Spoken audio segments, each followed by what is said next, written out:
no. Oh no.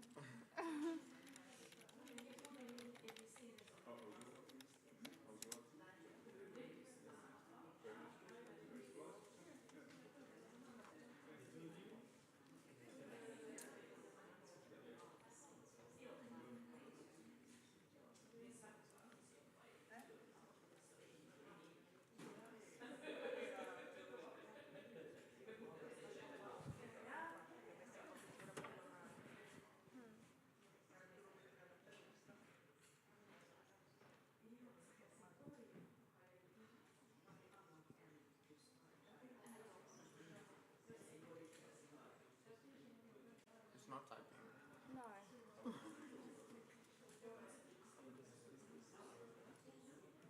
I'm choosing on the line, but she's no camera. Is there now because I can't. Because it's not the same. Just a second. Okay. We should start with the video.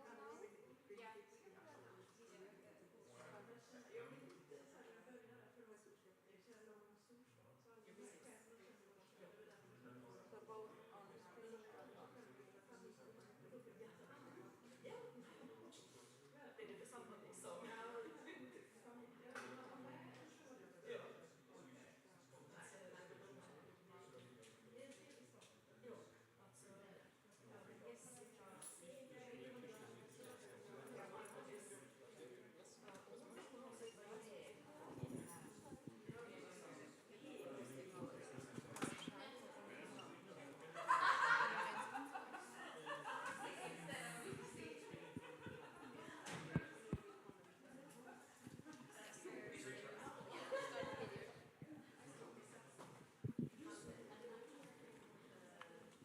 C'è l'audio del video, tu ce l'hai aperto?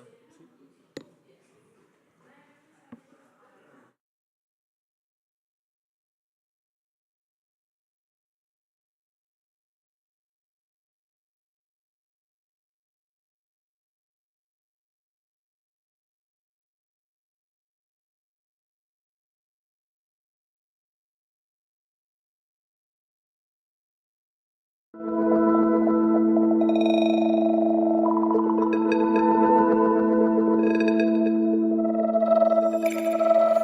There was a time in history when the dry toilet was still largely unknown.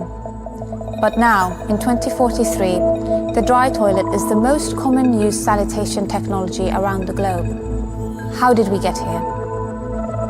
The journey was not easy. To answer that question, we must go back in time, all the way to the year 2023. It was the time of the water crisis around the globe, amplified by human-induced climate change. Major parts of China faced extreme temperatures. Dry conditions in Africa put millions at risk of starvation, and the American West experienced persistent lack of rainfall. In Europe, the summer's drought was the worst the continent had seen in 500 years. Unfortunately, this was not a wake-up call for Europe.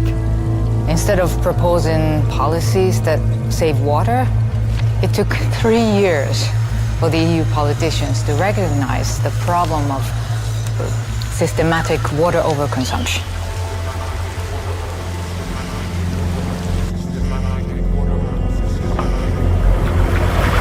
In 2024, most of the sanitation systems used in Europe were water-based. At the same time, the world was facing a fertilizer crisis. The overuse of fertilizers damaged biodiversity and destroyed water quality.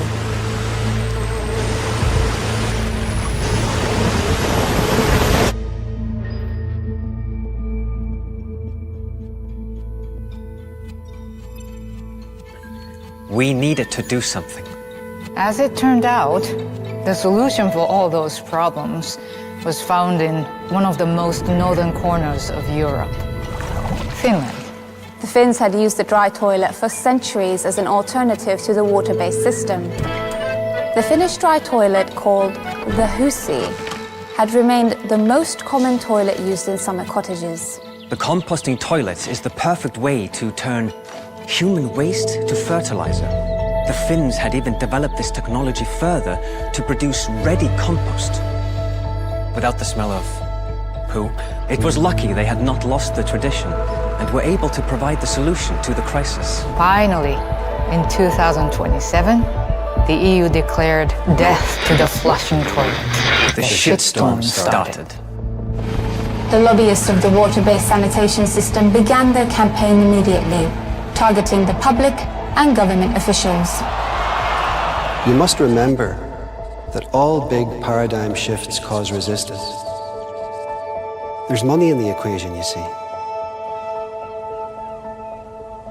Surprisingly, the change from water-based sanitation technologies to composting technologies took less than a decade. By 2035, more than 47% of newly built apartment buildings in Europe had a modern dry toilet. Now, the global trend is evident. The dry toilet is the new standard. It's not politicians that change the system. It's the people. If I could recall a key event, it would have been at the Finnish exhibition at the Venice Biennale of Architecture 2023. For it was there that the dry toilet was introduced to the world.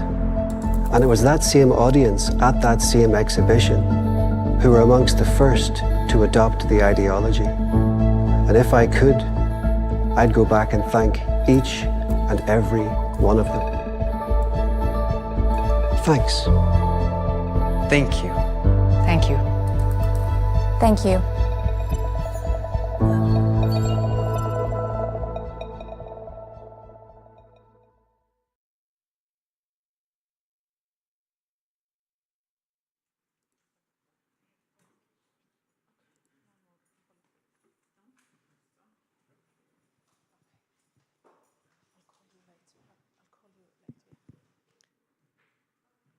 Hello? You can hear me, great. Welcome to this event tonight, which is part of our exhibition, Huussi, Imagining the Future History of Sanitation. We are addressing the need for sustainable sanitation globally. And tonight, I'm really happy that we will be having a presentation by Amanda Hawks from Sweden, Helsingborg Recolab project, which has addressed this urban challenge, and she can present a urban solution which can take us forward into the future of sustainable sanitation.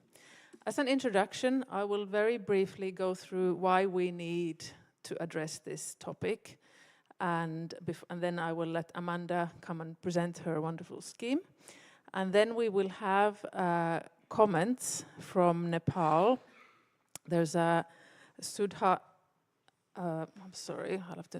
Srestha, who is a UN Habitat national expert in Nepal in charge of water, sanitation and hygiene. So she will then be commenting from a very different perspective how we in Nordic countries have been trying to solve this, that what are the issues maybe that we need to think about in different global contexts. And then there will be some time for questions and more discussions. I will maybe have some questions to Amanda as well.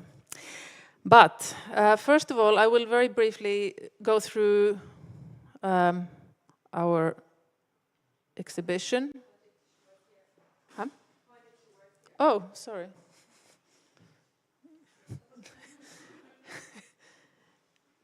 No, nothing is happening. Oh, here we go. So this is our wonderful logo. So Huussi is a Finnish word for a dry toilet that has been used for centuries already. And we thought that this is a great human scale building which presents how you can have a sanitation system which saves water. Actually, this doesn't use any water, and that enables the recycling of nutrients. And this is the big mindset that we hope to kind of get people aware of, that our waste is actually not waste, but it's a great resource. And the problems of the current sanitation system at the moment are not are kind of outweighing the benefits. That maybe 100 years ago, this current system was a great invention. It got rid of a lot of disease and saved a lot of lives. But these days, it's using way too much water and wasting too many nutrients. So, oh, sorry, this is really difficult to coordinate. So we're boldly proposing that the flushing toilet is history, and here, and if you've seen the exhibition, it's in the future it will be found in archaeological excavations. Water use, it's not difficult at the moment to make the case that we need to save water. This is a picture from 2 summers back. The River Rhine dried up. I mean, this has never happened before. The River Po in Italy was drying up also in a similar way. So this is a very alarming reality that we are facing at the moment. Also, the groundwater levels are decreasing rapidly. So we can't go into the future wasting water like we are doing at the moment.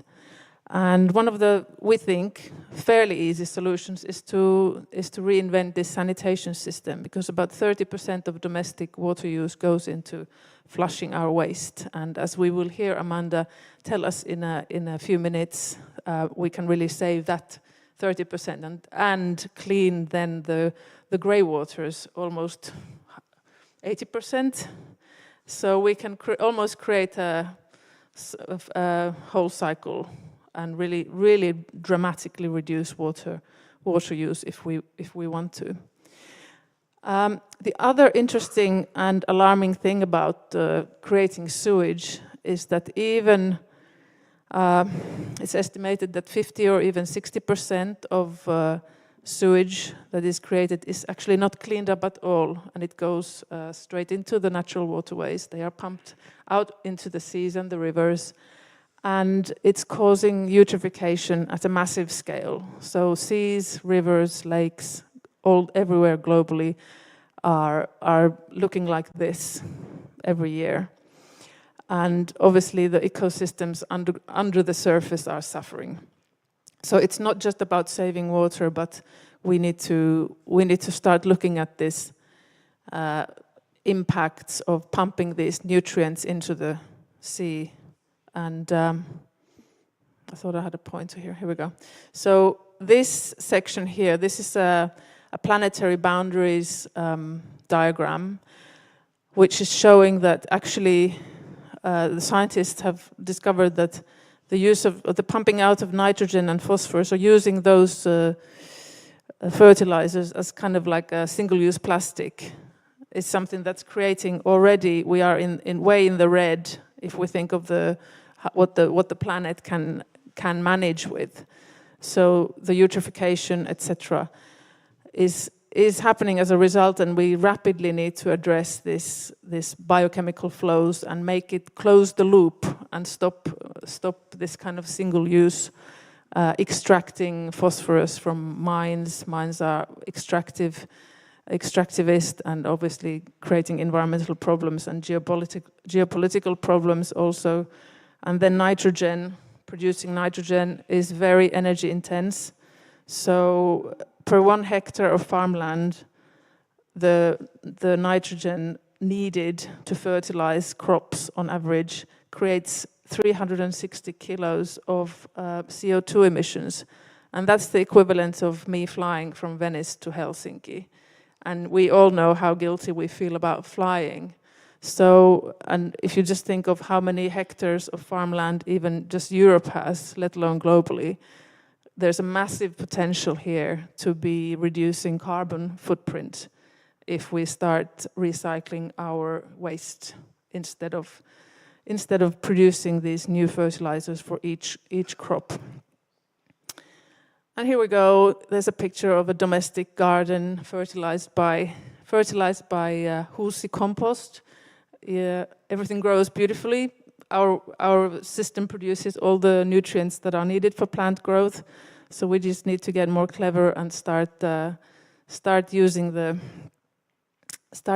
our imagination and our energy into creating better systems and really addressing the urban scale. Here's a few pictures of the exhibition in the Biennale of this one-off Huussi that is hoping to inspire people, and it sounds like it has by the sounds of the guides that we've heard for the past 4 months now, that people are extremely inspired and they would like to be installing these in their homes, and it is still a great solution in low-density situations and in the countryside. But today I'm really excited to be introducing Amanda, because this urban challenge is really what we need to start working with, because our lives are very urban, and globally speaking as well, and more so. So welcome, Amanda Hawks. Here's your presentation. I will give that to you. Oh, thank you. Yeah, thank you. So, thank you for inviting me. I'm really thrilled to be here, and a really nice introduction as well, Arja. I work in a city in Helsingborg in Sweden called Helsingborg. It's just on the west coast in south of Sweden. Maybe somebody has been there. It's not a huge village. It's 150,000 person who lives there.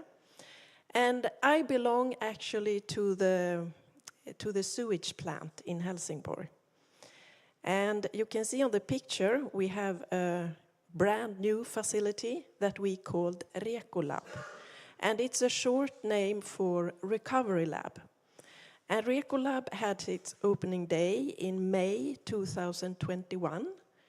So the other sewage plant, the big sewage plant, had its opening day in 1976. And I think it's good to have the history with us, because you can imagine, before 1976, we just let the wastewater out in the sea. But at 76, we started to clean it, and it's a rather traditional process, actually. I don't know how many of you have been to a sewage plant or a wastewater treatment plant. Yes, some of you. And I don't know if it's, but if you just, do you remember something special? The smell, exactly. I will come back to that. Because at a sewage plant, it's usually not a public area. No, it's not so very attractive place to go to. And it used to be the same in Helsingborg, actually. I come to that later. Sorry, I was too quick now. There. I belong to the water company. It's called NSVA. And to us, it belongs, it's a municipality organization. So we are not commercial in any way. But in my role at NSVA, I represent also NSR, it's the waste company, and Öresundskraft, it's the energy company. And then we can see the city of Helsingborg. So Rekolab, it's a very tight collaboration between these companies. Sorry, it's hard with the coordination. I don't know what. I think this picture, I have been working at sewage plants for many, many years. And I think this picture is very, very good to show, because we can see, let's see if I can do this right. Now I have to point at that, no? There. This is the sewage plant, and it is called Öresundsverket, that had its opening day in 1976. And this is a very common picture wherever you go in the world. It's in the outside of the city. It is an industrial area. It's a fence around. It smells bad. Nobody wants to go here. We who work there must go there. And some school children that are forced to go there. But what we have been doing in Helsingborg is that in 2013, there was a decision that the harbor area was going to transform to a housing district. And this is called Oceanhamnen. And this first part is done. So we have like 900 inhabitants who lives here. And now it will continue with this part. Then there will be a housing area here. It's this area. And then there will be constructed island here. So when the whole Oceanhamnen is built, there will be 2,500 persons living here.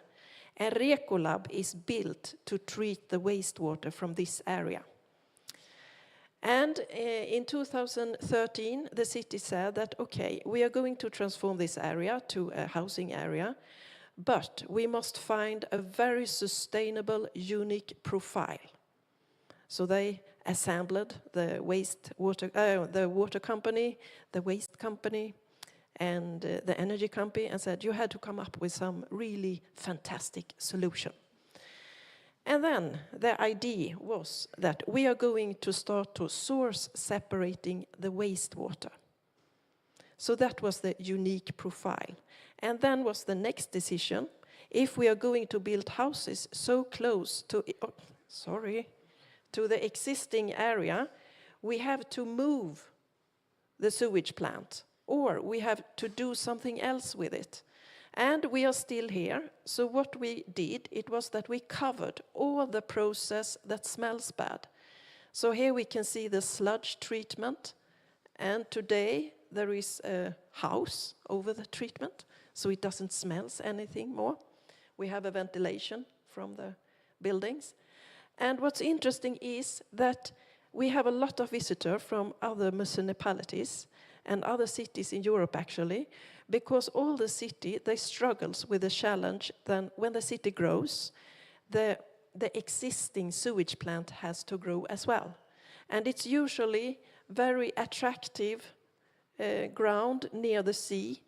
So what we are doing, I work very close to the city, that we are going to open up the whole green area and even the roof, because this roof is like a terrace, 4,500 square meters, and my ambition is that we are going to open up a restaurant and an urban garden, and it will be a public place. So this, how to use this space to public areas, is in a very high interest as well. And we want to raise an awareness about sewage and that it actually can be extracted resources from it.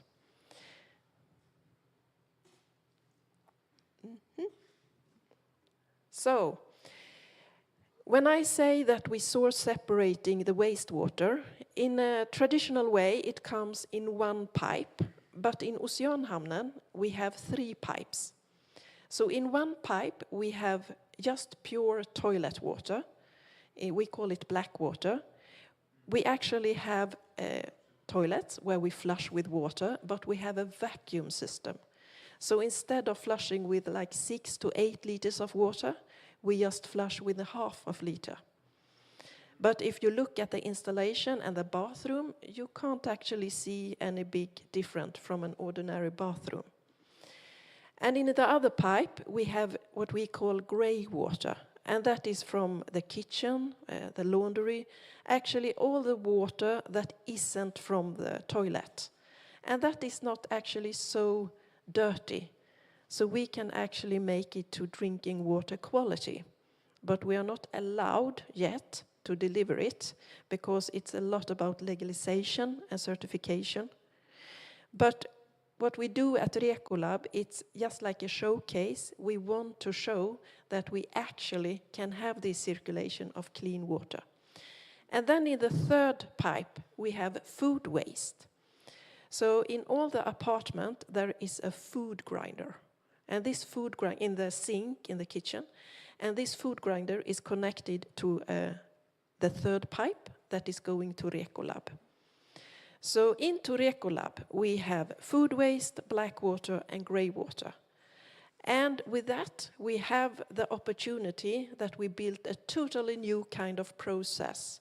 So it wasn't me who built it. I shouldn't take the honor.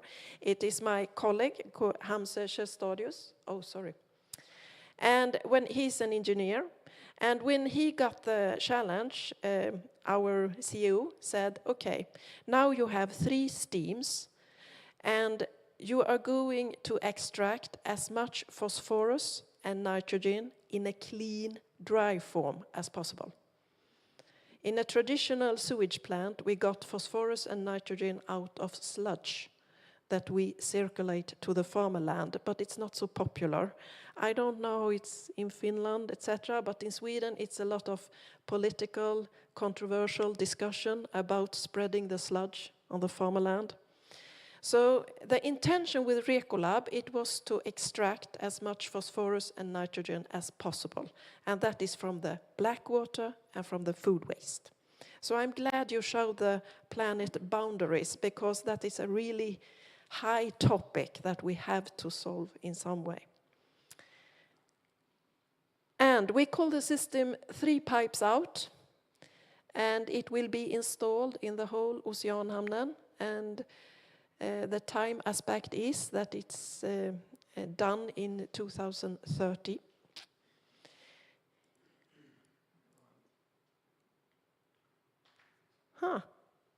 It's testing me, maybe. Well, here is just an overview over Recolab, the new facility. We have a showroom. It's like an exhibition hall where we have a lot of visitors. You are all very, very welcome to Recolab. You will meet me there. We are a very small organization. We don't have open for the public. We have a board that has made the decision that this place is for politicians, civil servants, everybody who is actually working with these topics, urban development. But you can always gathering, it can be like friends who coming, but we don't have like open doors. And then we have the development facility. That is where we recycle phosphorus, nitrogen, and we produce biogas and clean water. And then we have a test bed. Because my colleague, he said, he took the technology that was available on the market when we built this development facility. But it's not the optimal solution. We have to continue to develop the technique. So therefore, we have a test bed. And it's open for university. It can be different kind of companies who makes tests and try to find even better technique to extract nitrogen and phosphorus. We want to use less energy and less chemicals that we do today, but this is the evidence that there are other ways to go with the sewage plant that we are doing today. Here is a picture from the development facility. It's very clean, it doesn't smell, so I think when we have visitors, many of them who has been to a sewage plant, they are like, whoa, it doesn't look like a sewage plant at all. And that is actually a very important experience. So we open up the grey line in May 2021, and then the black water and the food waste was open in September 2021. And the maximum capacity is for 2,500 PE person.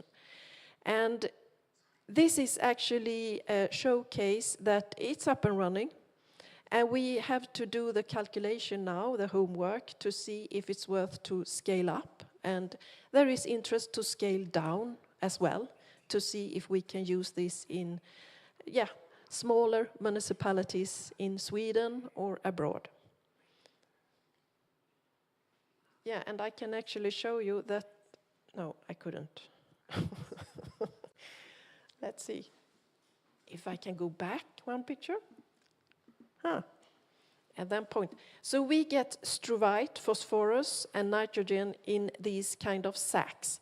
We don't have a huge production today. And nitrogen and phosphorus, it's the raw materials for fertilizer. So that is actually another business model. We can sell the phosphorus and nitrogen to another company that makes fertilizer. Because a fertilizer, it should have a special ratio depending on what kind of grade they want to have. Or we can make the fertilizer on own. But today we have such small production, we wait to more inhabitants to move into Oceanhamnen. Then we go next. Yes, we have guided tours in the facility, but this is like, we have 3 lines in and we can have them separate all the way through the process. And what we get out I'm sorry, I can see it's on in Swedish now, but we get clean water, we get energy as biogas, and ammonium sulfate, it contains a lot of nitrogen. It's like a salt of nitrogen. And then struvite, that is the phosphorus.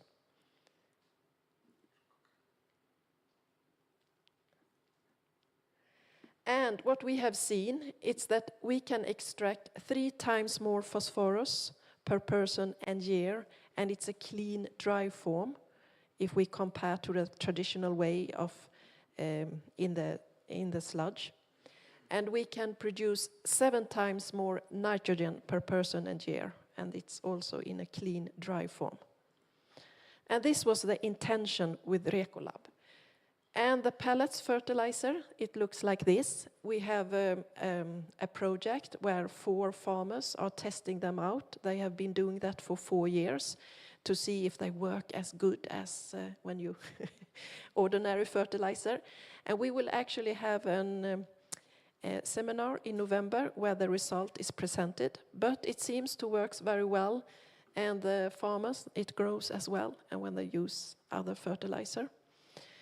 So it's very important also to actually test the whole way and the whole circulation, and not just produce something and say it's good. And then we can produce 60 to 7% more biogas per person and year, and that's thanks to the concentration of black water. And then we can see that 80% of incoming grey water we can deliver as a drinking water. But as I said, we are not allowed to deliver it because we don't have the right certification. Just to give you a glimpse of how it is to work in a water company, I started in 2019 and started to talk, to communicate what we were able to do. And then the communication department from NSVA, they called me and said, Amanda, you can't talk about drinking water. You are working on a sewage plant. So we have been talking during the lunch. It's a lot about the mindset about water.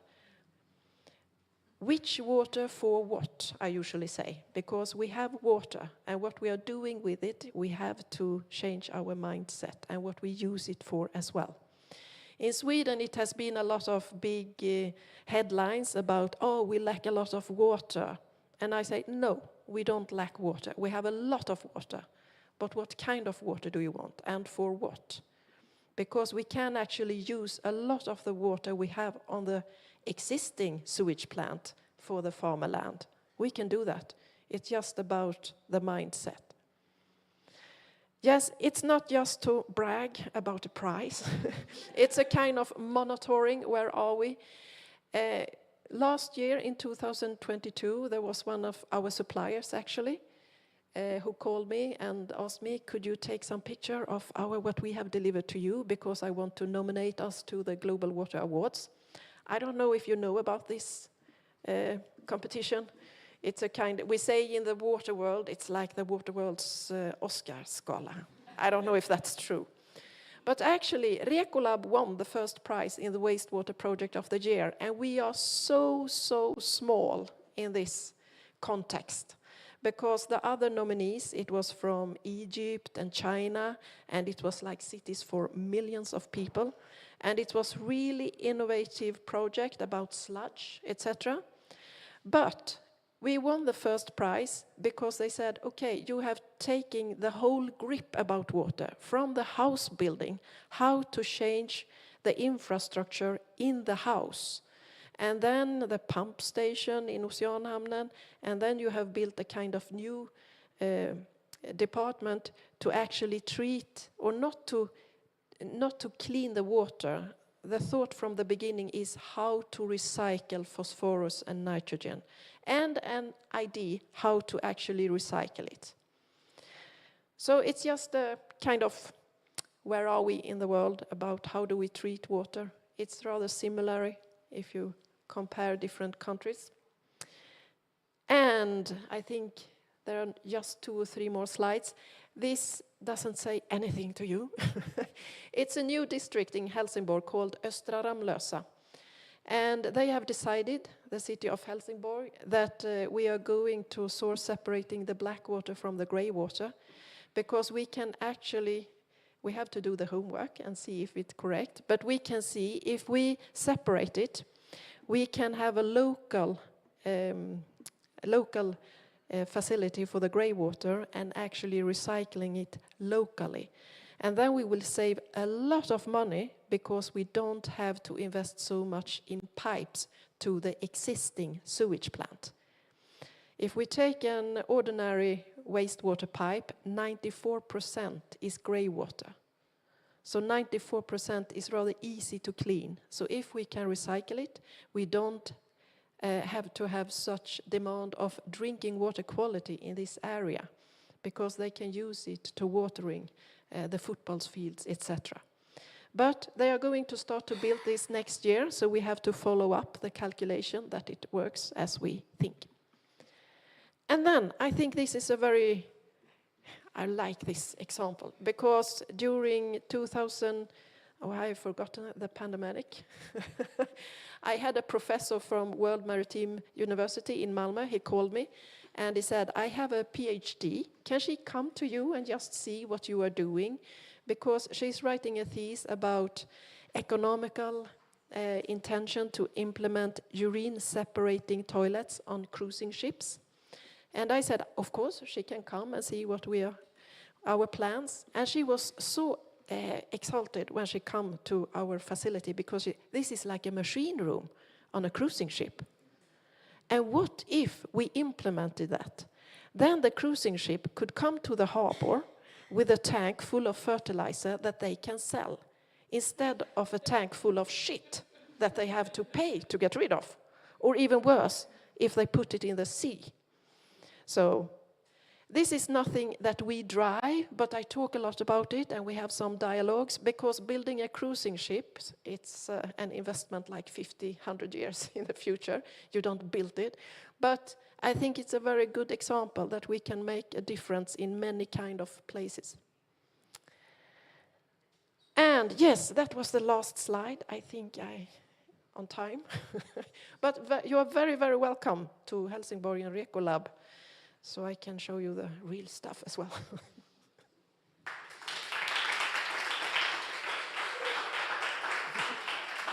Right.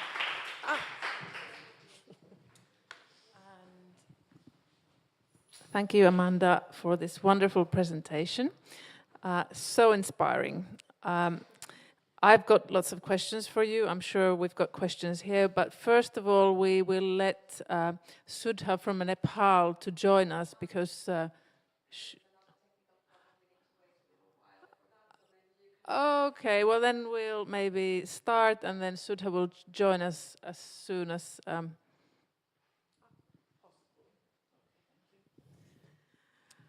Okay. Hello? So, well, I'll start still from this global perspective. We've had some UN Habitat people helping us along with our process, because we've wanted to be mindful of the fact that these solutions in different contexts will be very different, and the problems are very different. And the technology may be the same, but then the fact that if it becomes successful will be dependent on different issues, maybe in poorer countries than in the global, for example, Sweden or Finland. So one of the things that Paula Pennanen, who is I think online as well here, has been saying, that if you're thinking about creating these new sewage systems, for example, or any kind of new infrastructure, you have to think about creating new business opportunities and creating new employment opportunities. And I can clearly see that you have done so well in terms of your testing this ability to how your fertilizer is working, etc. But what do you think of this? We will let Sudha say her word, but I'm already asking a bit that how do you see, what kinds of business opportunities you see that are arising from this new infrastructure? I think the first step is to source separating the black water from the grey water. And then that's why we have a test bed, because we had, it was actually from Finland, Aalto University, Juho Kaljonen, a researcher, very dynamic and creative.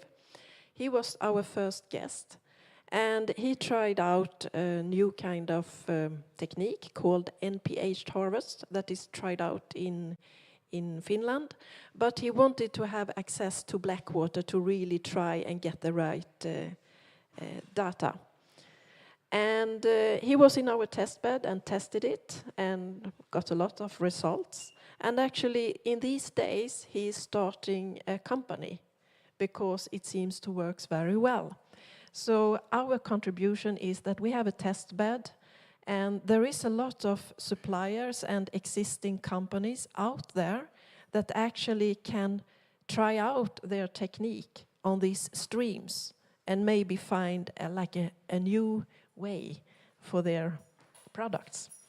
So I don't know if that answer on the question, but I think we will see a lot of new innovation and maybe old ideas, but can be used on some of these streams. For example, if we take grey water, we have another, it's a PhD from Luleå University. It's a university up in north of Sweden. And it's not, how should I say, it's not a rocket science. It's a kind of infiltration bed. But he has built like a big outside wall with plants and very sustainable materials. And he take incoming grey water and with a kind of, he measured the pressure and the circulation, and it is up and running now for 1 year. And to have result, how clean can the grey water be in this green wall, and what can maybe we use for it in the house directly? Maybe flushing a toilet, even if we don't want flushing toilets. Or maybe it can be used for the showering with an extra membrane, I don't know. But it's so important to get the result, because you can have a calculation and you can have one idea, but you really have to try it out. And then you said something really important, because I'm rather fascinated by sewage water, actually. Because it's a kind of mirror of us people. What are we eating? What drugs do we take? All bacteria, virus. It's just a mirror, how we live above the ground. And it can be a huge difference from city to city, from country to country. So, of course, you have to do adjustment. But I think it's minor problems. I think the huge step is to separate the black water from the grey water. And then there is a lot of opportunity for both business and technique development. Thank you. Another, maybe looking at a very different point of view, especially thinking of Europe, we have old cities that have old systems, existing systems that are in often dire state of repair and leaking sewage, leaking water, we're wasting water, we're polluting ground. And then cities are saying, well, but it's really expensive, it's impossible to change old systems into this, that it's okay when you build something new. But you told me about a project that is probably happening in an existing situation. Can you just tell me something about that? How do you see this rolling out in a existing urban fabric? Yes, today this is just for new districts. But I know in Helsingborg we are applying for a big EU project. And one of the things that we want to investigate, it's in old buildings, when they are going to relining the pipes. Maybe what is the calculation if they separate the black water from the grey water? And then we can see how the water company, maybe in a near future, can actually handle this fraction. Or maybe the builders can handle the grey water directly in the building.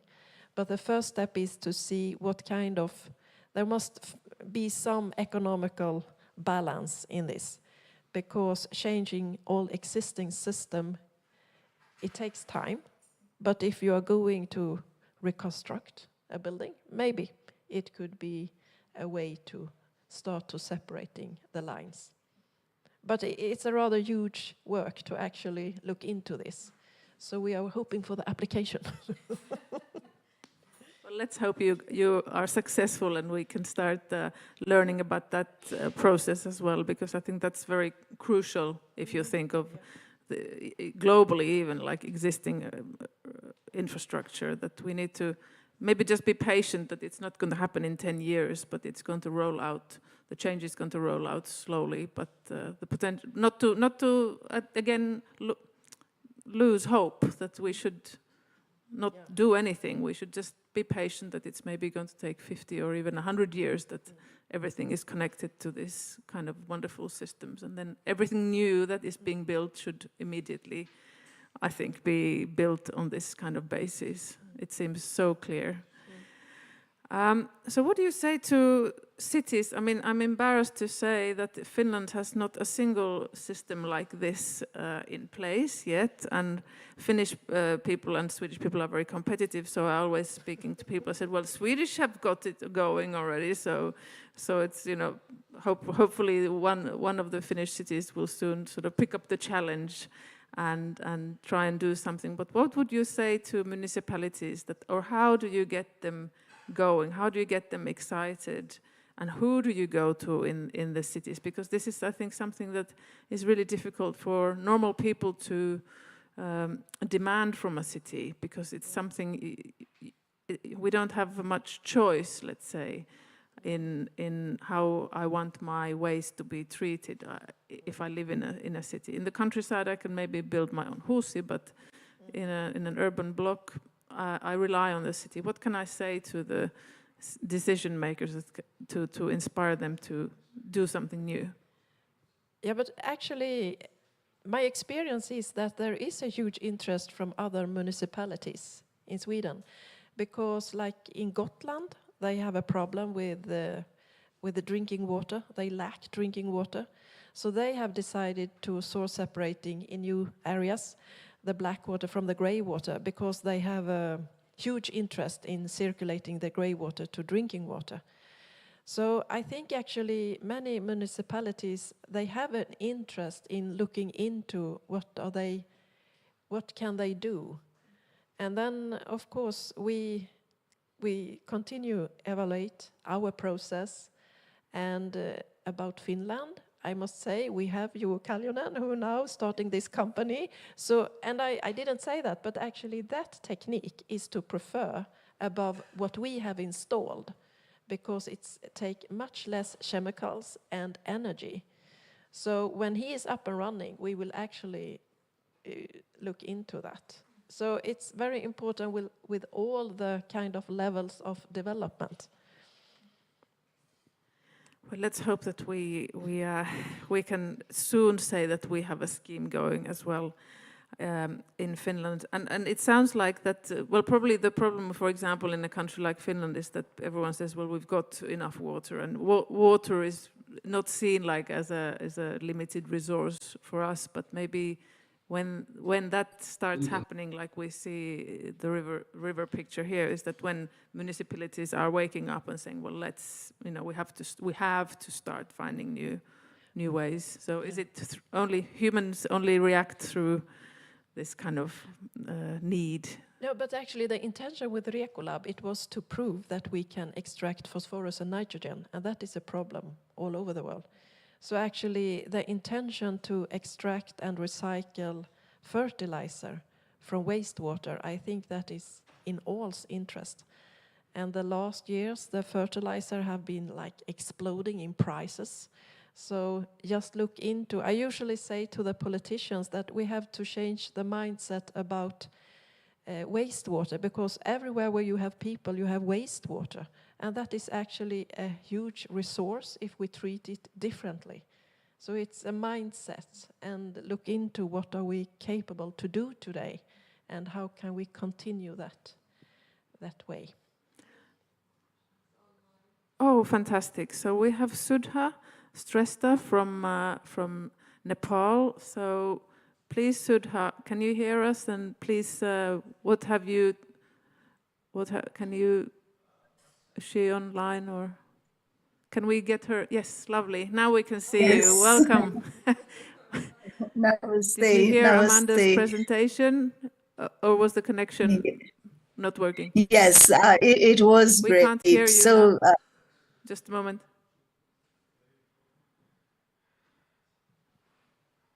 Sorry about this technical. It must be very late yes. where you are. A bit late, but not too late. Sorry, we still can't hear you. Can you hear us? Yes. Okay, I can you hear can hear you. us. We can't hear you yet, but hopefully we'll get this fixed soon. Nepal is 4 hours 45 minutes ahead of us. I didn't know this, that they have. Now we can hear you. Your wonderful laugh. Welcome. Okay. Thank you, Amanda, and thank you, Arya. It was great presentation on this, like how we can sustain this human excreta and all the other grey water and other wastewater as well at one go. So thanks for engaging Nepal and me to this important event and discussion. And but I can contextualize this only in terms of Nepal and South Asia, because I think the one Ricolab that you have been referring is really a mega technological community-based solutions that you have been presenting. But in Nepal, we are struggling, and in South Asia, we are struggling for these types of technologies and investments as well. And thanks, Amanda, for this great presentation and insights into this. So some of the points that I would like to relate your presentation with Nepal is that in Nepal, your technology is more towards the community level solutions, sanitation solution, and even the sanitation services, including even the reclaiming of water and drinkable water. That is awesome. And that's like in our dream, that's a bit far off in context of affordability and also the technology. But anyway, I would like to relate this to Ecosan. You must have heard about that, which was and is promoted quite well in Nepal and also in South Asia as well, which is a very relevant method at the household level, where the urine and feces are separated, and then both of urine and the feces are utilized as a fertilizer for the farmlands as well. And the Ricolab you are referring is the new technology for human excreta, which is the community service that the whole community can buy in this services. But Ecosan is at the household level, but with the minimizing or mini version of that same thing, we can say. And definitely this really brings towards the 6.2 safely managed sanitation commitment as well. And relating to Nepal, I would like to also point out that only 11% of the household out of 29 million population is connected to sewer line. And even out of this, only 2% of this sewer line goes to the treatment. So 89% of the population depends on the on-site sanitation. But in the policies and policies and other activities and annual plans, this on-site sanitation is not prioritized by the government at all 3 tiers of the government. So sanitation is not totally regarded as a public service, and it is the individual household responsibility. And in the second point, and that is what we are advocating for, like sanitation service as a public service, not responsible for individual responsibility as well. And the second point is also, I would like to stress on the affordability, whether the developing country like Nepal and South Asian countries can afford this, as this is the poorest of the poor household are mainly required, sorry, the most urgent attention for this safely managed sanitation. And the third point I would like to highlight is the social acceptance. There are lots of cases where, like, the human excreta is utilized for the biogas and also for the other fuels, but this is not socially accepted.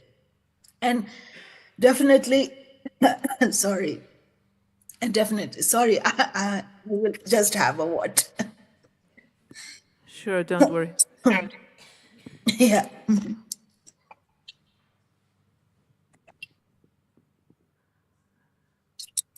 Maybe we can have a little talk. She can hear us, right? Yes, so this social acceptance is interesting, yes, actually. Oh, you're back. We'll continue later. Yes, I'm back. So the third point is the social acceptance. Like, we see that no one wants to handle shit, but to flush it out and disregard of where it goes, water bodies, open drains, fields, jungles, anywhere. And there is example in Nepal also, like one of the restaurant really started utilizing human excreta and livestock dung as a biogas, but it is not accepted, and her whole clients are not receptive to this technology. So his business really died down because of this social acceptance also. So though the technology is eco-friendly, sustainable, still there is a mental block for this acceptance and adaptation. And also would like to refer to the same, like reclaiming drinking water as well. Even that acceptance, even with the evidence, scientific evidence of testing, people would definitely will not, like Nepali people will not accept that water for drinking purpose, but maybe for other purposes as well. So these are some of the social acceptance that I would also like to highlight. And the fourth point I would like to put forward is the institutional sanitation, like in schools, healthcare facilities, and in the public spaces, whether these technology can really be viable and affordable for countries like Nepal as well. And the fifth and the final point is, unless and until these technologies are carried out further with political commitment, it will limit to the pilot scale. And like in Nepal, we always joke that pilot remains pilot and it never upscales. So this is one of the, like, how we really advance and encourage these sort of technology, like very impressive, like from one household, all the three pipes, the black, gray, and the food waste. That's amazing. So it is sorted out within like one treatment area, Ricolab. That was the sustainable technology that we need to look forward for, but that needs to be backed by the political commitment in a developing country like ours, Nepal and South Asia also. So I would like to conclude by saying few questions which we need to focus on sustainable upscaling of such technologies is that whether it is addressed by countries' policies in promoting these, because unless and until it comes into the policy that it is acceptable and with a sort of like a benchmark or standard set by the government, it will definitely be a debate, because we only now currently carrying out the affluent standards, the like toilet standards, septic tank standards, public toilet standards. So if it comes into the policies, then definitely this will have a gear to move it forward. And the second question is that if the governance is really allowing the institutional setups to see such technologies to advance in countries like ours with affordability and investments as well linked to that. Otherwise, even if it is like promoted, if it is not backed by the financial backing, then the possibility of its upscaling and advancing will not uh, go forward as intended. And another question is how we can assure the social acceptance in terms of behavior and the affordability, and also in terms of rural and urban context as well.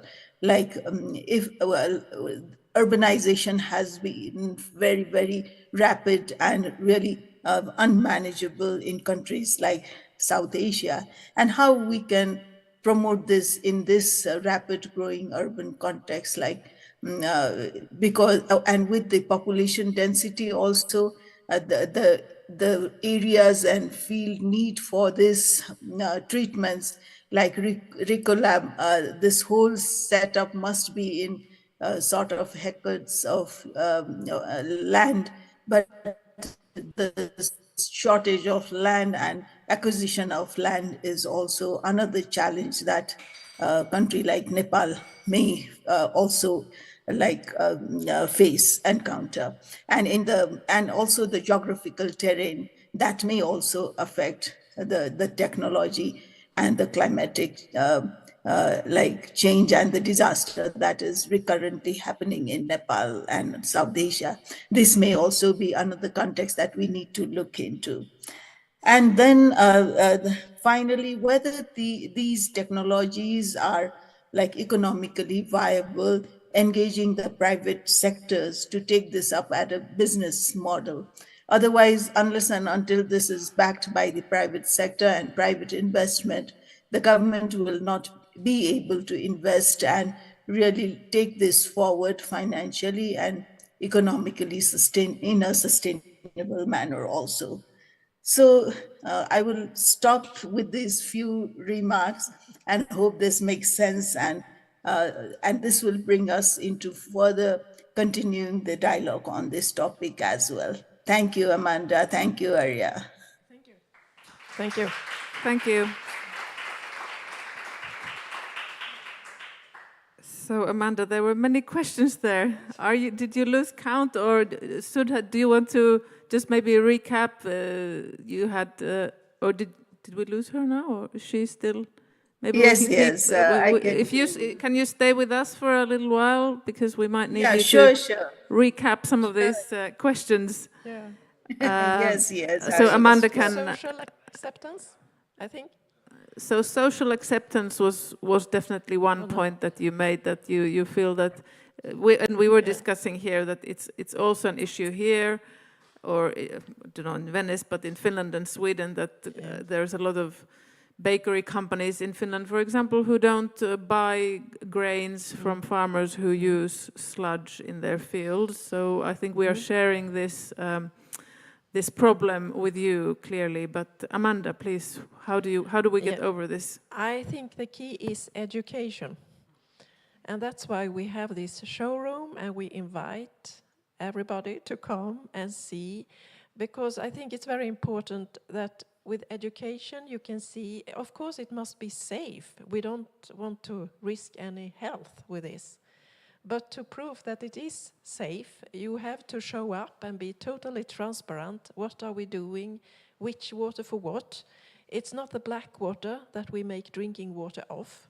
It's the grey water, and that is rather easy to clean, but still it must be safe, and we take a lot of tests. So I think education, and be very transparent, and when there is problem, to talk about them and solve them. I think that is the key, actually. And I can just say it's very important to have the mandate from the government as well. So in Helsingborg, it's a rather small village, and I think I told you the other day that on the opening day of Rekolab, the CEO of the water company and the mayor, they drank the clean grey water and looked very happy.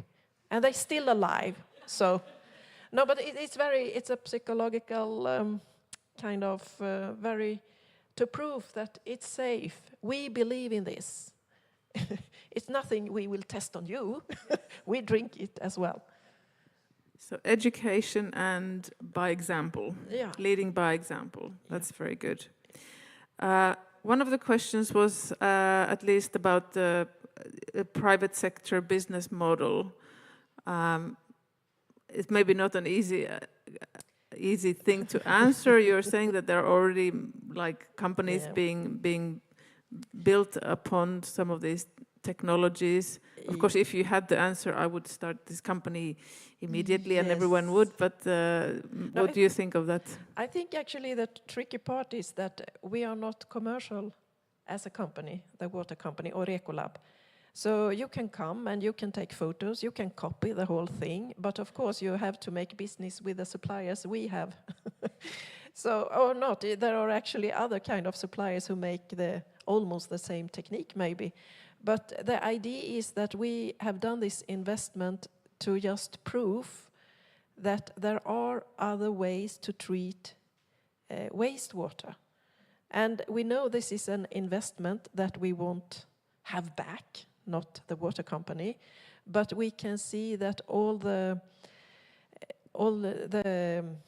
tryouts in the test bed, the huge interest, it will be like circle on the water. And yeah, it's not an answer on your question, but it would be easier actually if we had, we sell this, you can buy this, but we actually don't. It's up to each to see what is the opportunity for us. We have this very dynamic network of suppliers and science, and we hope from this network it will actually be a lot of business case and win-win situation. But at the same time, I think there is, or it hasn't been, and I think it's good, so much money in water. It's something that everybody should be available for everybody, clean water. So I think it's good that it's not just the money that drive us. But of course, if it can be a drive for other people and they make business, it's good for them. So Sudha, it sounds like Amanda, they have made a gift to the world, and you are free to take it and make money on it. How does that sound? Yes, You're very welcome to. Technology transfer may be like the startup for the private sector to invest in countries like Nepal as well. Because it's really amazing technology that you put all the three pipe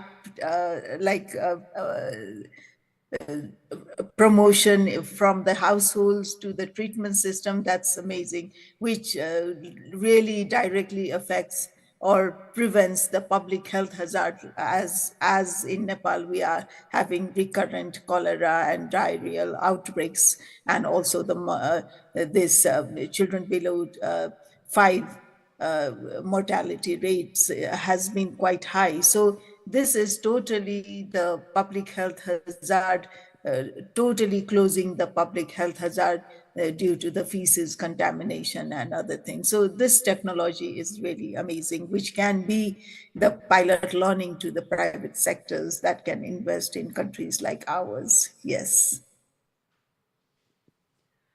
Thank you. Sudha, was there some other questions that you want to repeat before we ask the audience if there are questions here? Only like how these sort of technologies can be institutionalized within the government system, because there will be lots of academic and studies, definitely researchers, definitely, but how to anchor this into the government institutional system to institutionalize such technologies for promotion? That's one of the question, and I think other question Amanda had already answered. Thank you. Yeah, thank you. Actually, our suppliers are presented on the website of Recolab. So I just showed a very quick overview over the process lines.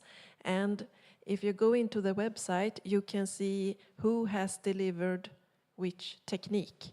So it's very easy to search up our suppliers and make business with them. So, yeah, I think it was what we were the question was about. Did that answer your question? Did Amanda answer your question, or did we understand it correctly? Yes, how to find the technique and what we are using, what kind of technique?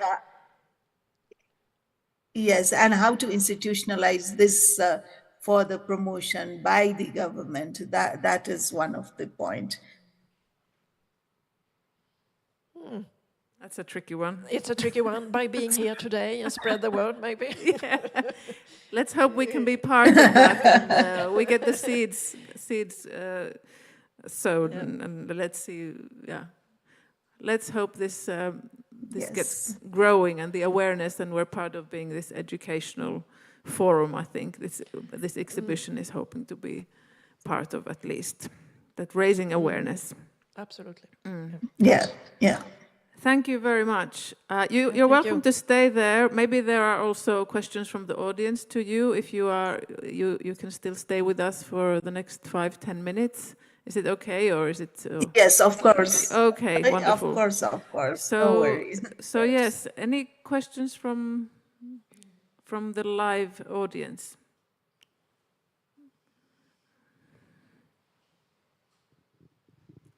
Maybe you have already answered. I'm sorry if you did, but I was very curious about the quite practical part, which is in the Recolab, how the percent, if you know the percentage of water that goes in, how much of it is actually waste, or is it 100% used reused? No, it's a really good question. We haven't evaluated the numbers yet. We just compare to the big sewage plant that we can recycle 3 times more and 7 times more nitrogen. But it would be interesting to see the percent from incoming and outgoing.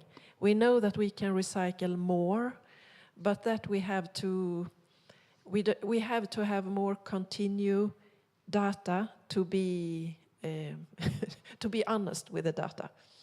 So we have been up running since in May, the greywater 2021, but we have had some stop, so we don't have the continue drift, you say. So it's about the energy cost as well, and how much chemical does it cost. We know that we must do the homework and show the numbers. So it's a very good question, but I don't have the answer today. But we are actually going to update our website as well with more science articles when they are coming now this year. So then we will have the answer at that kind of questions as well. Very good. Anyone else? Yes, there's. Thank you for a very interesting presentation. I have a very practical question. Yeah. You had the food grinder, or this in Sweden. Is this something very common in Sweden? Because we're not familiar in Finland with this, at least. And why did you decide to have this? Is it kind of a substitute for a compost, or what's can you explain a bit about that? Yes, I will try. It was when the city invited the waste company and the water company and the energy company and said, okay, we will find this very sustainable profile of this district. And I have investigated when and why did they decide to have food waste into the wastewater plant. And we are not sure of the answer, but I asked my CEO and he said, yes, but we want to see, because there is a good process with food waste today with the brown papers bag. I think you have the same in Finland maybe. It works very well. But what we wanted to look into, it was, can we extract more phosphorus and nitrogen to a fertilizer? Because that is not done today with the ordinary process with food waste. And we have another question that is, why do you have 3 pipes? You can take the black water and food waste in the same, because it's the same you extract. But the answer on that question is that we want to have a very rational process to take out the residues, the medical residues, and that is in the black water. So then it's more effective to have it separate. But it's not common in Sweden, and when they did this study before they decided to install food grinder, they found that it probably would be more food waste that was sorted out in the food grinder compared to the brown bag. But they are still evaluating that, because I have heard that is some problem in the office building, that people are like, oh, I don't dare to use that one. So, you know, it's a lot of communication and education. It doesn't work perfect.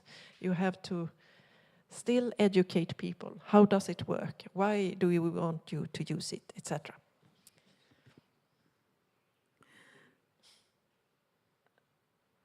One more. Then I have one question, then Paula is asking a question here on WhatsApp here. So is there something? No. Okay, so from Nairobi, we are having a question. So about institutionalizing this system, she's wondering which part of the system could be publicly financed or executed, and what parts or stages of the process would be best done by private sector implementing partners. This could tell how large and the type of the investment needed by cities and national governments. Have you looked at this kind of like in your process, that what makes sense for the municipality to be responsible for, and which bits could be kind of privatized and be this kind of employment and business generation? The investment, the concept Rekolab is done by the water company.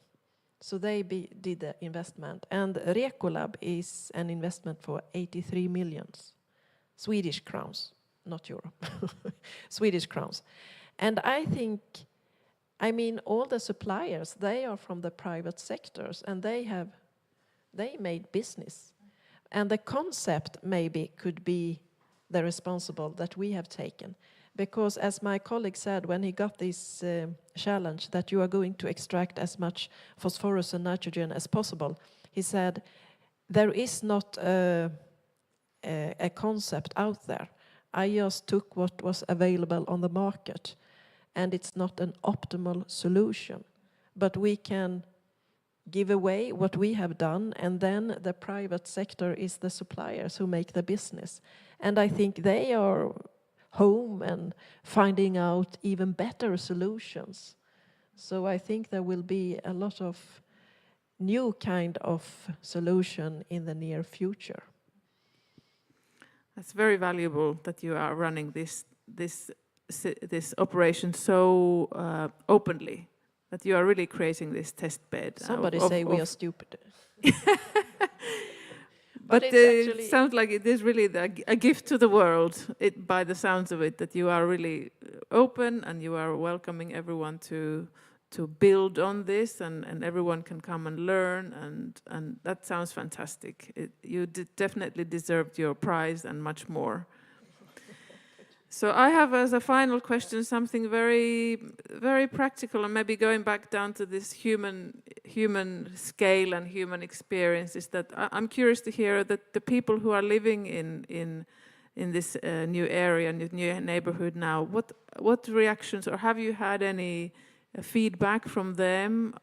Do you think it's something in the future that people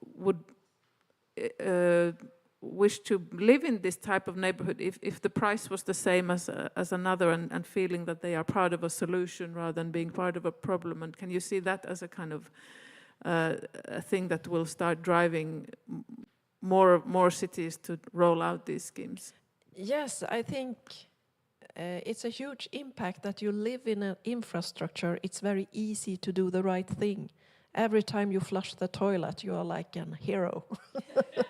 So, and that is actually what we tell the other municipalities. You can't let the responsible be on each person to do the right thing. You have to build an infrastructure that it's easy to do the right thing as well. So it's more to take the responsibility for the government to make an infrastructure that is sustainable. And we have a lot of visits from the inhabitants. They come to the showroom and they have their own meetings and boards meeting from the buildings, etc.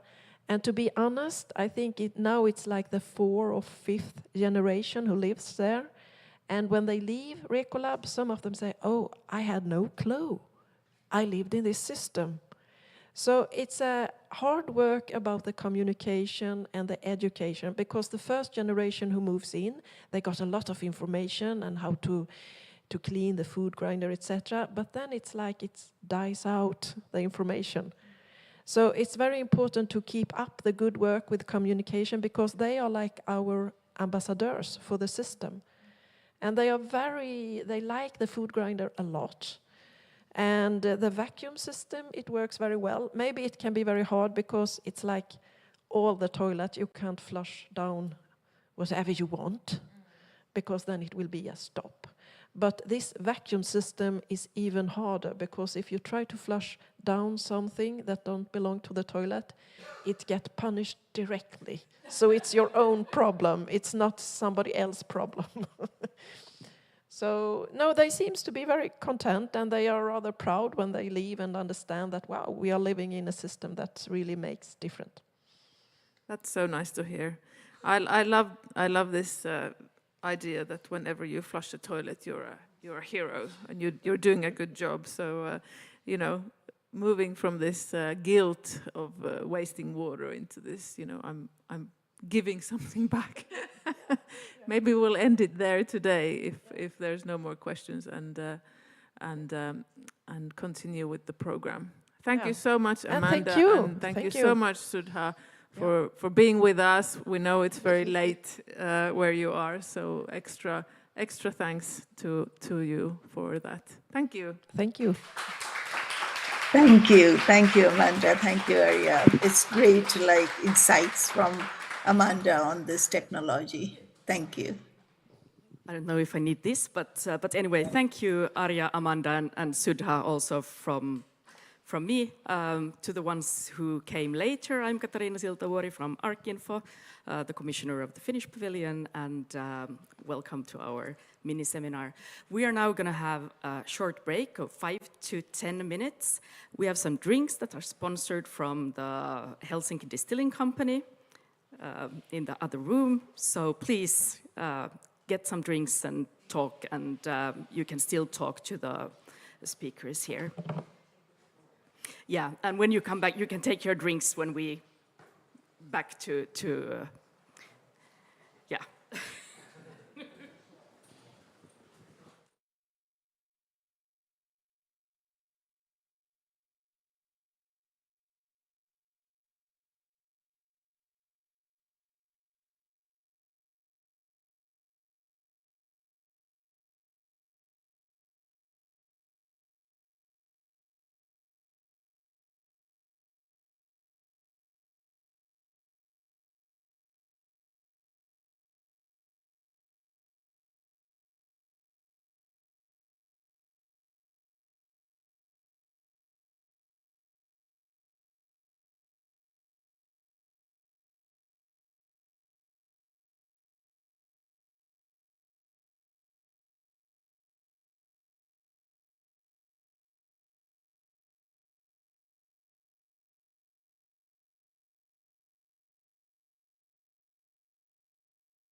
Shall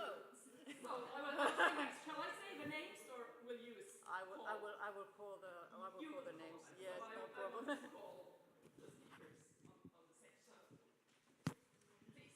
Yes, thank you, Katarina. And first of all, I want to say that absolutely fantastic presentation and discussion. I think we are all definitely needing also to feel refreshed. So I would really strongly encourage you that, courtesy of Helsinki Distilling Company, there are some very nice drinks. So feel free to sit and sip something or get something, whatever you want. We will start with a little presentation that I will give that will hopefully give some insight on what is Finimalism and what do we mean with Finimalizing. So indeed, my name is Katja Lindroos, and I have the big privilege as the project manager of this of Finimalism initiative to host this discussion. And Finimalism is a shared initiative by 3 organizations that work on the communication of creative fields. They are Archinfo Finland, Fashion Finland, and Finnish Design Info. And this session actually that we have here today is in a sort of a pre-launch of our project, so we are very excited to be here with you. And I will soon invite people who have answered our call, Finimalize this.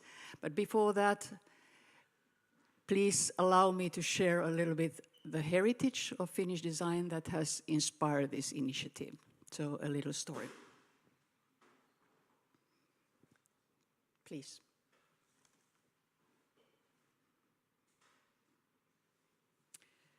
Less than a century ago, Finland was a young and in many respects economically challenged independent nation. Scarcity was pervasive and tough decisions needed to be taken. Finland chose to invest in its future, focusing on its most precious resource, its children. Please. The baby box was initially designed to provide young families with essential items, such as lotions or clothing. However, it offered even more. With a basic mattress at the bottom, it became the very first bed for many infants, including myself, ensuring that young families didn't need to purchase a separate baby cot. Today, the baby box has become a cornerstone in Finnish households. It not only symbolizes societal care, but also mirrors how design is valued in Finnish culture and what it has signified to our nation. Design in all its diverse forms has served as a powerful instrument, an advocate and a catalyst for a more prosperous society. Design is about discovering solutions with its constraints. Please. And this is how we see it in Finimalism. Design is all about achieving more with less. Consider, for example, the dish drying cabinet, a brilliant addition to Finnish kitchens courtesy of Ms. Maiju Gebhardt here. Instead of spending time wiping dishes, parents could focus on wiping their children's noses, saving precious moments on chores and investing them in care. And another example, famed designer Kai Frank, with an empathetic understanding of young families and their tight budgets, crafted a milk pitcher designed to snugly fit between 2 windows. We have double glazing in Finland, right? This ingenious placement allowed the milk to stay cool, eliminating the need for a full-fledged fridge. Thus, not more products, but more functions with less. Please. Or take designer Tapio Virkkala's approach, the cutlery meticulously shaped to match the natural position of the hand. Tapio Virkkala began his design process by delving beneath the surface, quite literally. We present these historical examples not only to celebrate the rich tradition of Finnish design, but also to underscore the potential of design at its most impactful. This year marks the 90th anniversary of architectural masterpiece, the Paimio Sanatorium, designed by Alvar Aalto and his office. While the Paimio chair may be the most renowned classic born from this project, what truly stands out are the exquisite details that reflect the level of care put into design.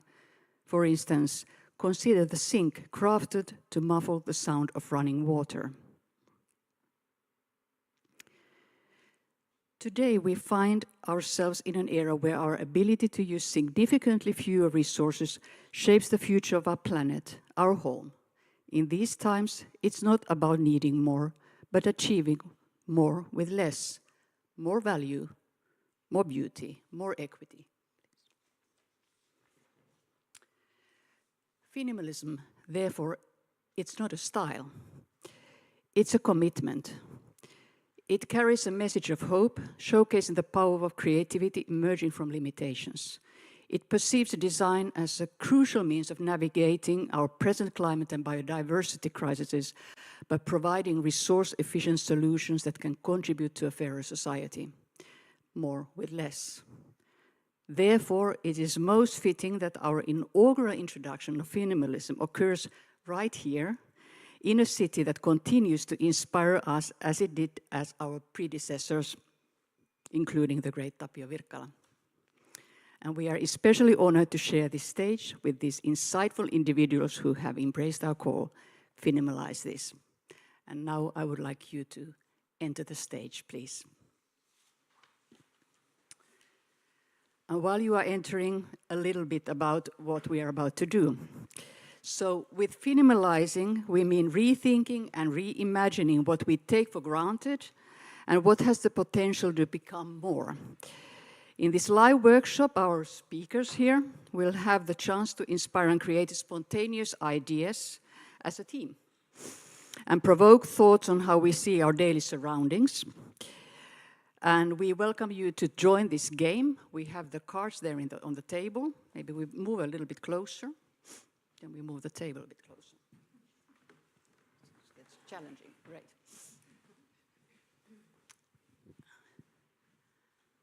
So what will happen, all of these cards has something of our homes, of our everyday life, that we take maybe for granted, but that can be reimagined and thus Finimalized. So I will introduce you to our fantastic guests. Here we have Sarah Davies. She's the Director of British Council's Architecture, Design and Fashion and Commission of the British Pavilion here at the Venice Architecture Biennale. She's an experienced architect, design advocate and leader in design for social innovation. And she has also a connection to Finland, but this is not the only great thing about her. Thank you very much for being here.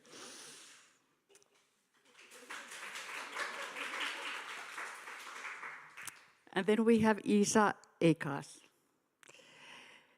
Isa is a Finnish-Norwegian architect, urbanist and academic based in Copenhagen. She is a contributor to the exhibition Coastal Imaginaries at the Danish Pavilion and one of the authors of the book Critical Coast, which is published here at the Architecture Biennale.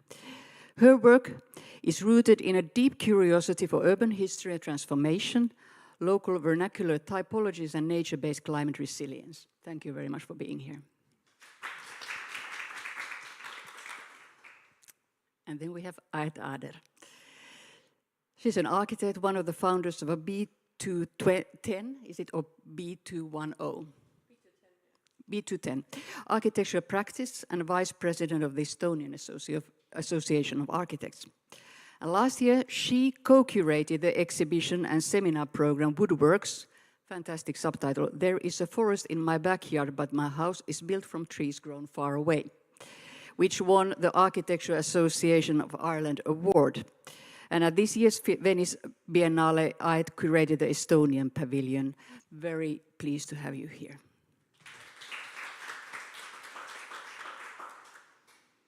And last, of course, because we are in a Finnish event, so the Finn has to be the last one, but not least. Eero Renell is a part of the Dry Collective behind this year's exhibition at the Pavilion of Finland. We heard just a moment ago a bit more about it. He's the co-owner of Helsinki-based architecture firm von Böhm Renell Architects. He sees and seeks potential in the public processes and projects as an essential part of a better future. Thank you, Eero, for being here.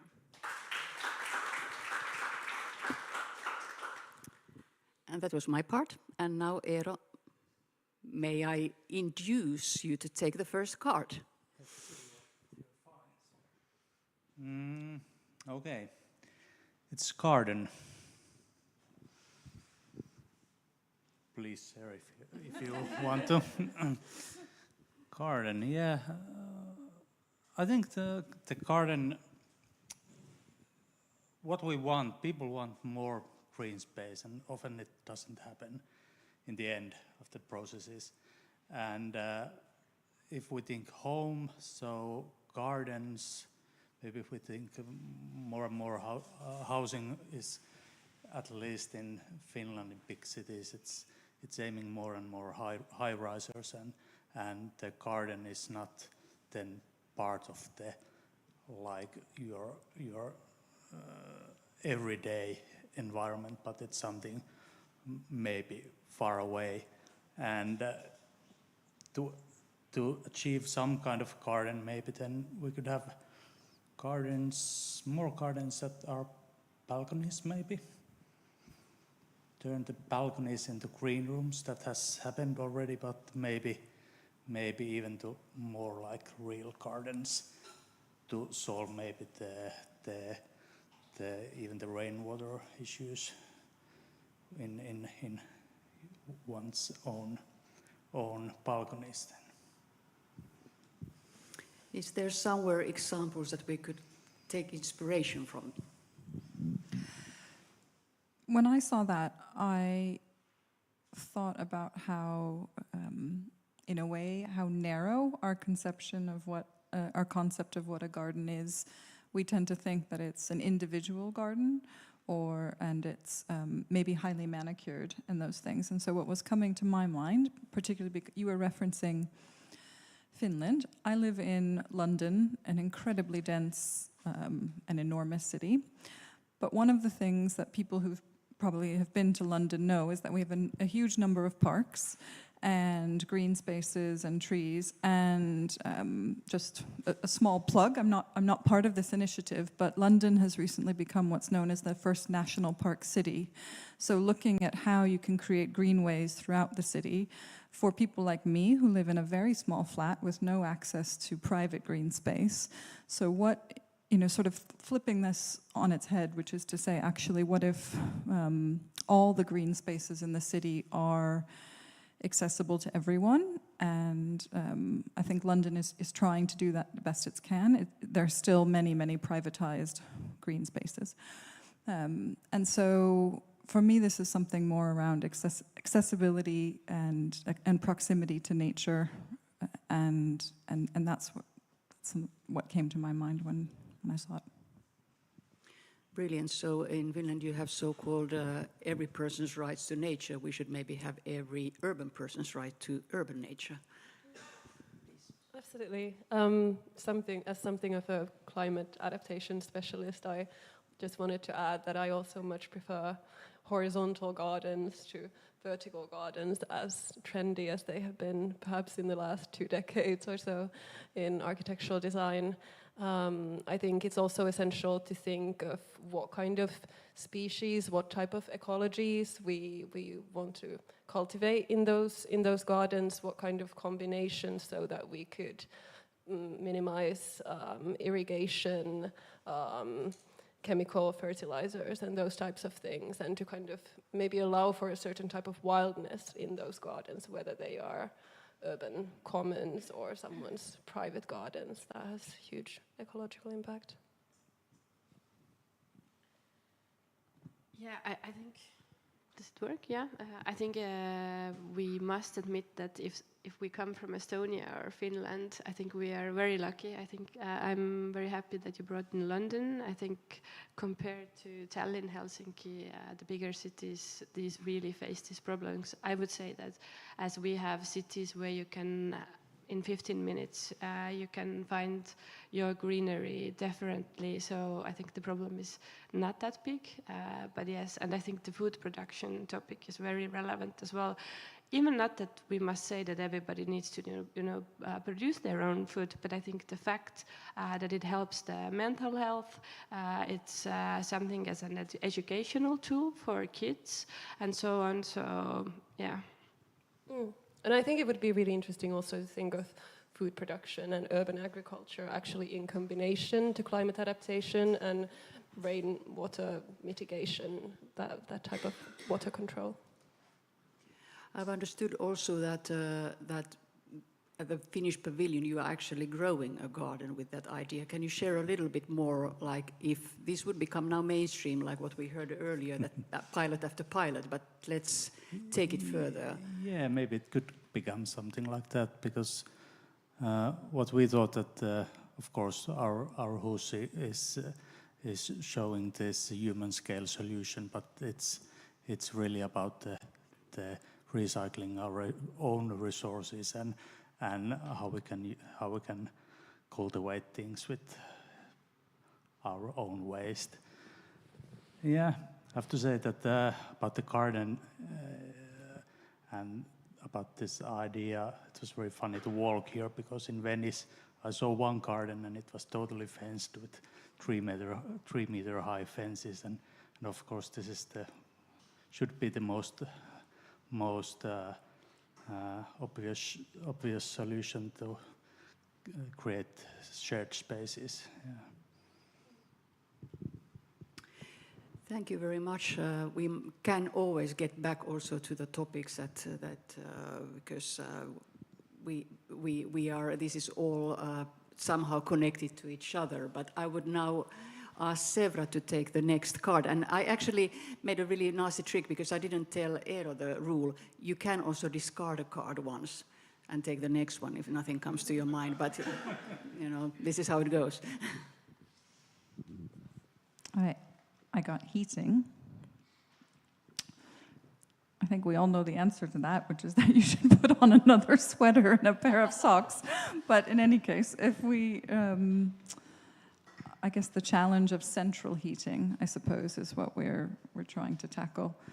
I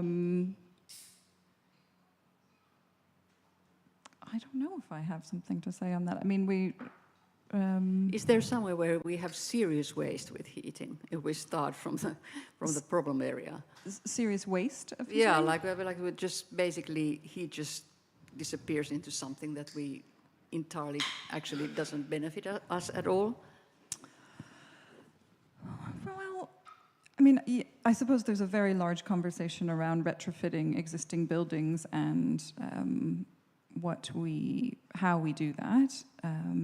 There's probably quite a lot to learn from other infrastructure systems, like we've just heard about in related to waste management and plumbing. I think there's something that, just thinking about what do we know from certain systems that could be applied to other systems like heating, where you're looking at a central system. But an example would be, I live in a 1950s estate in London, and essentially I'm heating the outside when I heat my flat, because we don't have double glazed windows, like you were talking about. In fact, it's beautiful to look at, modernist block, but very, very thin. Some people may know it's Crittall windows. And so this is a huge issue in the winter. Essentially, when I turn the heating on, I'm just heating the outside, because none of it stays in. So people where I live, and I think the Nordic countries are certainly better at this, because heating is much more of a life or death situation than it is in a slightly more temperate climate, like a place like the United Kingdom. But so you can survive with single glazed windows in the UK, but it's not ideal. And as we all know, with the energy crisis at the moment, the cost of heating has gone up a lot. So in the UK, we talk a lot about the need to, how can you reduce your central heating? And so I was sort of joking before, but those are genuine suggestions around the fact that actually, You need to think about, not about heating the air around you in your environment, but actually just heating yourself on an as-needed basis. I'm not a heating expert, but I was thinking about you. I'm not a heating expert as well, but I remember the nice exhibition. I think it was in London as well. Polish architects Centrala. They did a nice research about actually these historical tools which were used in order to get better solutions. So, for example, if you would have a fancy place like this. What do you do in the winter? You know that all the warmth goes up, so they use different textiles. So they use textile to lower down the ceiling, for example.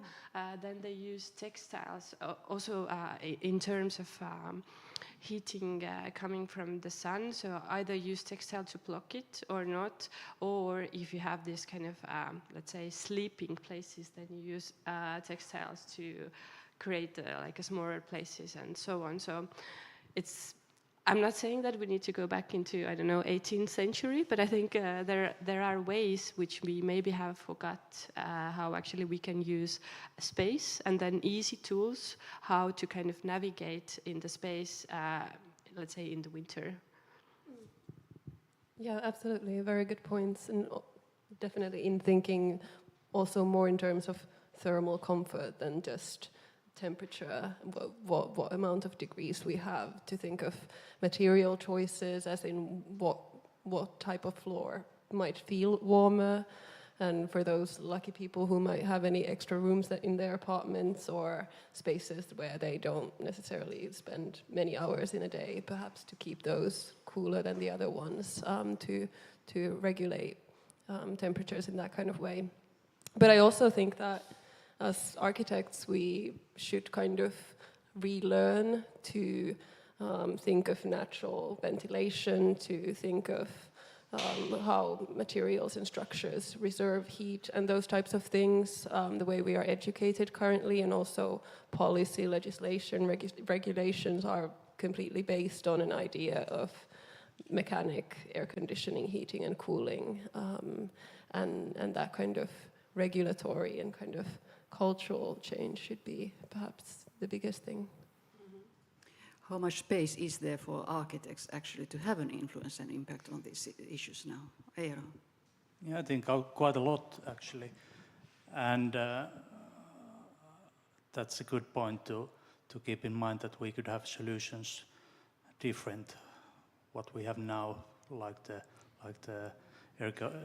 ventilation, natural ventilation, but I think so long we have the machine-assisted ventilation and heating, so more and more, I think we should have still more technology involved in that, so that we could somehow use sensors and things to make the heating clever, so that we don't heat the apartment when it's empty, and make it like that more efficient. Yes, and I think that definitely the energy crisis that we have experienced has in a certain way created almost like a game-like element in following the price and working in a way, becoming perhaps just to become more aware of the impact that our choices actually have. Then I would ask you to take the next one. Mm-hmm. I got bathroom. Okay. You can choose quite a lot of things in a bathroom that you want to think about. Yeah. Well, I think bathrooms, it's an interesting topic as well. If we talk about, in a way, sustainability, the first thing which comes to mind is that I think we somehow have gone quite far. Usually, if you go to bigger apartments or homes, there is bathroom even for each bedroom. And if we talk about square meters, so we could question: do we need to spend in a way so many materials and so many square meters? But can we also reduce the size of housing in a way in terms of bathrooms? That's my first idea, maybe, which comes to mind. Sure. Well, water management, how we spend water is obviously a huge issue, but that is something that we've already heard a lot from different experts about today, about reusing grey water, also rainwater harvesting. I think rainwater harvesting is perhaps one of the easiest things that we can do in many places, even on the level of architectural design. So even for me, I have been involved in design projects in Oslo, for instance, where we've kind of designed a roof terrace which leads rainwater into the bathrooms and the laundry rooms of a fire station. So that is something that you can do without a kind of deeper infrastructural remodeling on a city level.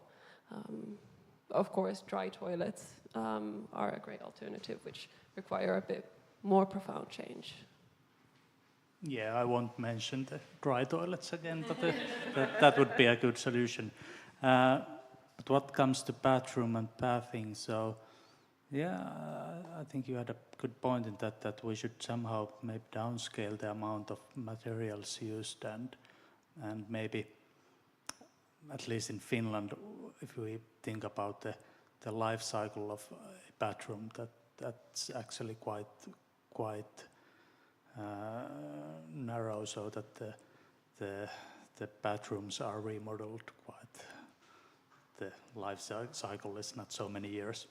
And what comes to our famous plumbing renovations, so maybe in that sense we could think that we should make it so bathrooms so that it's in the future during the life cycle very efficient. That's true. Bathrooms are indeed, when you talk with real estate agents, like, almost the first thing that people want to see and hear about the renovation. But actually it has to do very much also with certain kind of personal choices. And we tend to put a lot of money in bathrooms and considering the questions of sustainability and quite little awareness actually.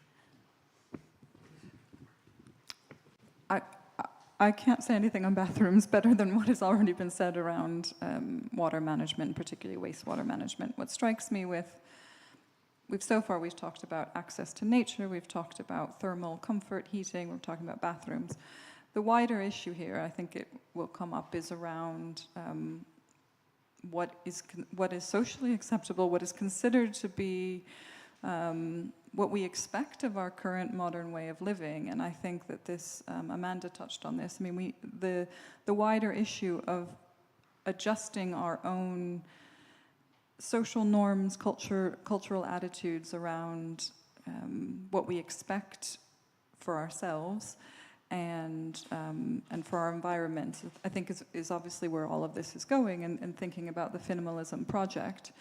And I think that's actually where the challenge with all of this is. It's not just its communication, but it's shifting whole mindsets around how we do things, and whether or not that's going to the bathroom and what happens to that, and sort of our comfort with talking about those issues, and thermal comfort, and being comfortable in a particular space, and then even access to nature. So, and I imagine this will come up again in the other cards. And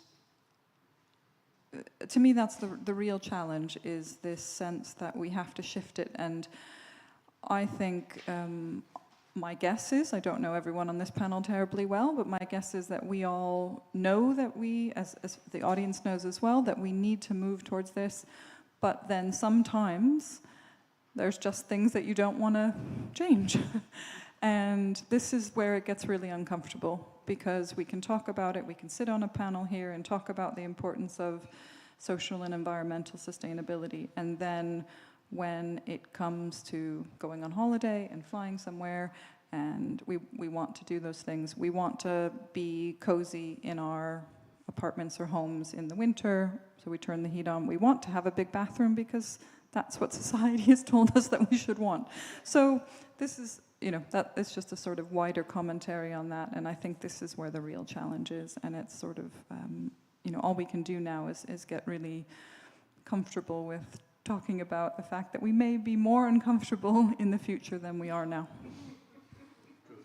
Yeah, I think that's an invaluable point because, of course, one of the certain kind of, let's say, schools of thought around design has been very much about being human-centric, and one of the challenges that we will have is that maybe human-centric, the way we have defined at least human-centric, has created us a problem because we haven't looked at humans as part of the nature, and when we shift our minds about indeed our comfort and things that we create a very fast response of pleasure, let's say, in us, we maybe should redesign the experience of enjoyment and of value that we have around us. Do you have any thoughts before we go to the next cards about this?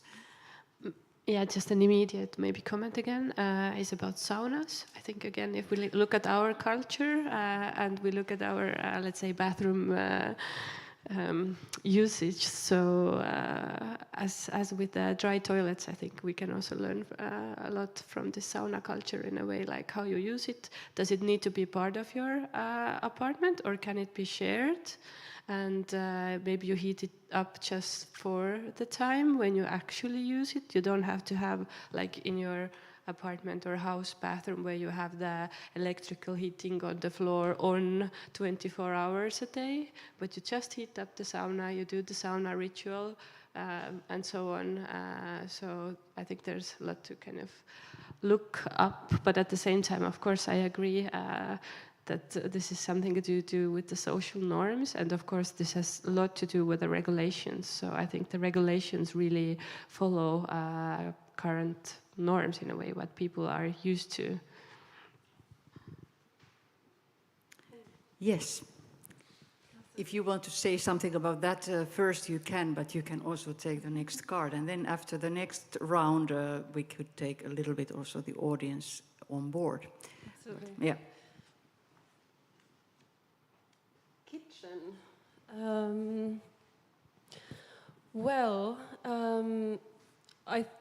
There's also a wide range of things that you can choose from. Yeah. Well, food systems have been a trendy topic among architects recently, and for good reason. I think that we need a very radical remodeling of what we consume in that department as well.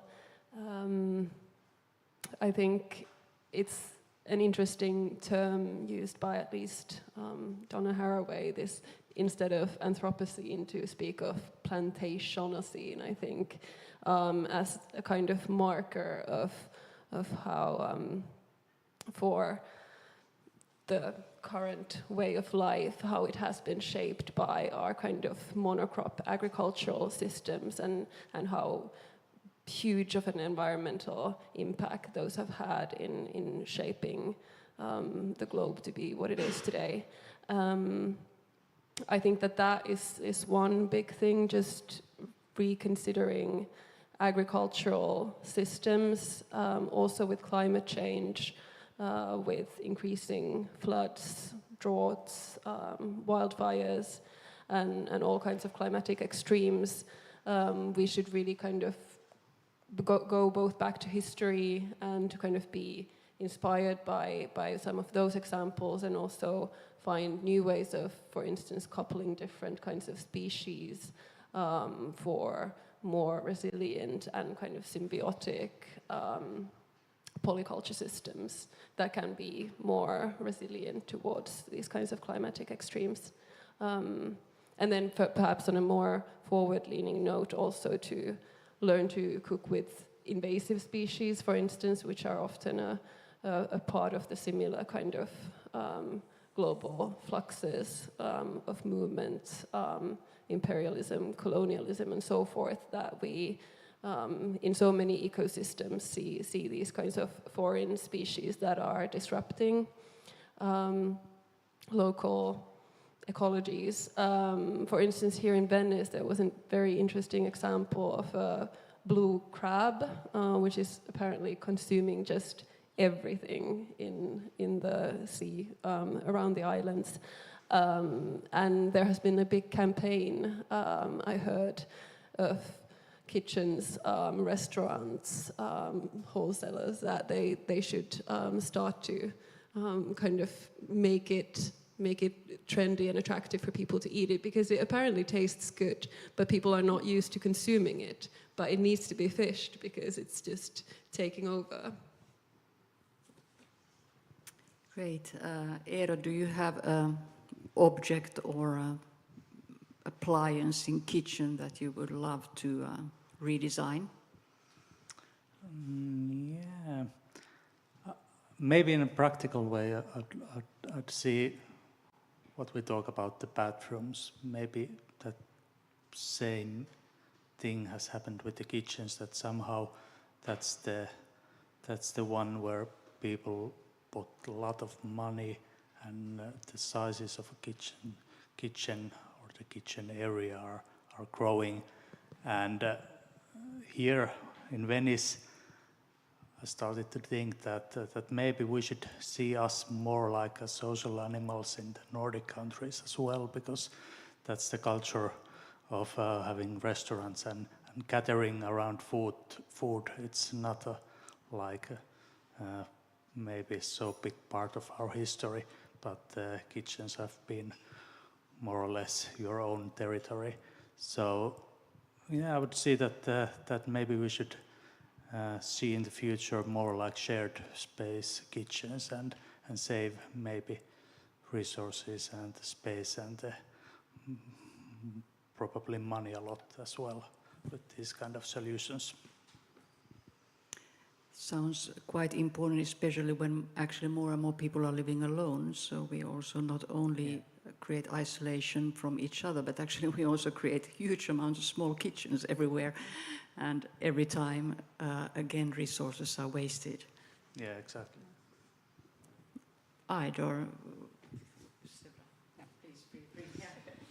I was going to echo the point around the shared kitchens, but I think to that point around more of us living alone and small kitchens, we seem to have, it's like we have two parallel things going on. On the one hand, you see more and more kitchen showrooms and large kitchens, and that's what people want when they look at homes. And on the other hand, we have a whole nother narrative around food waste and needing to sort of reduce that. And again, I think it's like we're having two conversations that aren't speaking to each other.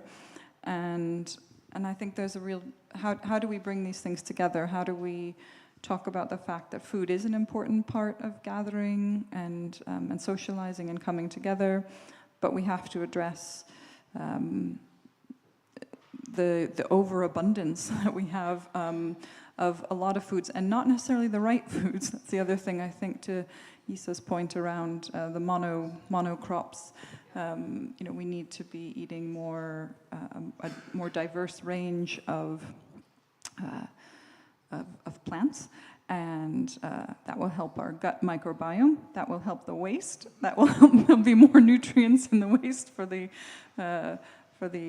black water and the sludge and those sorts of things, which in turn goes into our natural environment. And I think there's a big conversation, I assume everywhere at the moment, but certainly in the UK, around ultra-processed foods and the problems those are creating, which are sort of, they even call them food-like substances rather than actual food. So this need to return to whole foods, which we all acknowledge, but then it's really hard when you go out onto the street, particularly in an urban center. I'm talking about sort of busy urban places, and the reality is something different. So I think it's about bringing all these conversations together. Food is important. It's important to come together over food. We all know that. But do we all need big kitchens, luxurious kitchens? Can we look at the shared kitchen model? And how does that relate to the food that we're consuming? I really loved the idea or the example you showed about the milk bottle. I think that was super clever. I think if we could put this heating and kitchen together, I think we can be also quite clever nowadays, and rethink also this kind of temperature zones in the kitchen, because we're using energy, we are heating, all these ovens and so on, but can we be kind of clever about all this energy we are producing in the kitchens?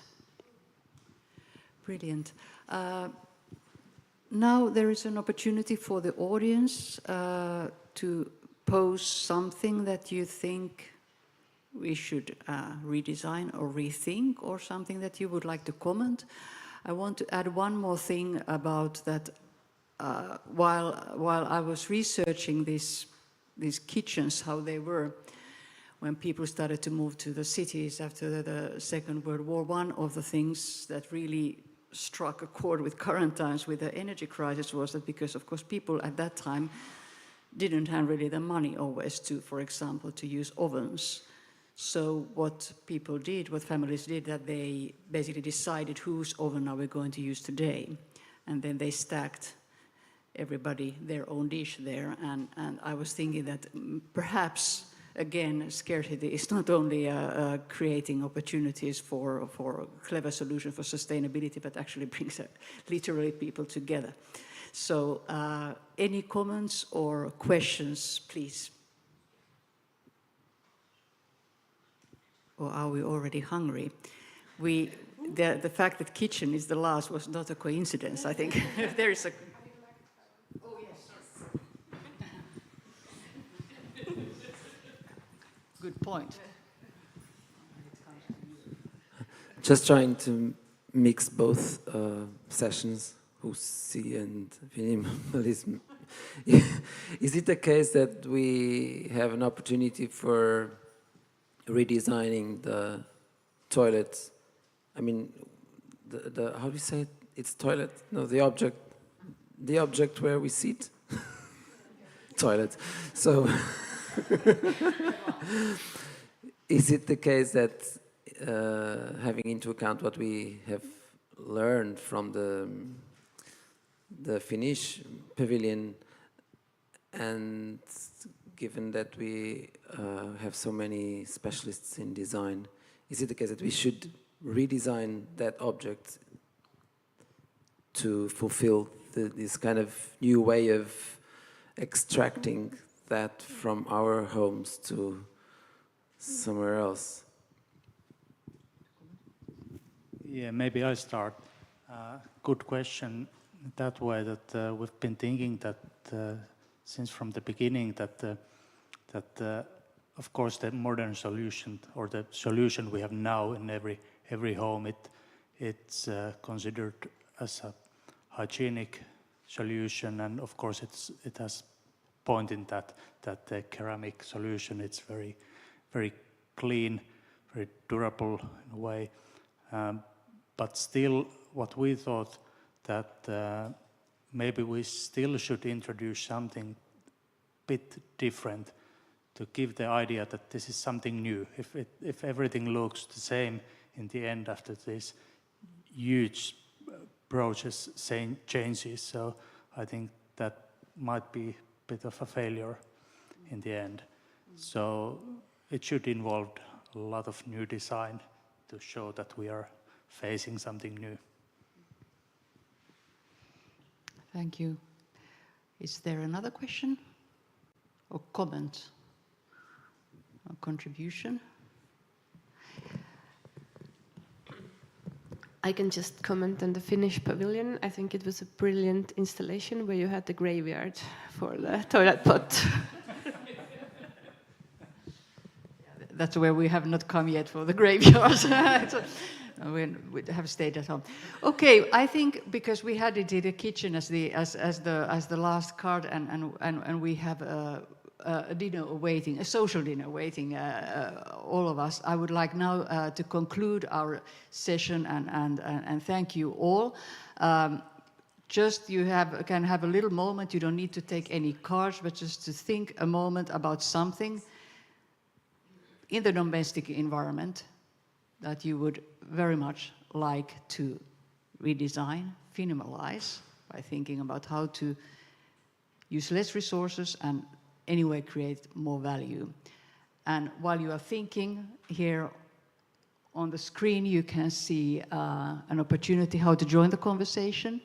So you can come on our website and share what you think needs to be minimalized, but also share brilliant examples, something that is really truly inspiring, where with using less resources we have created more value and beauty. So this is what we would very much like to hear from you. But maybe Eero starts with, you have now redesigned kind of the toilet, so... Yeah, that's true.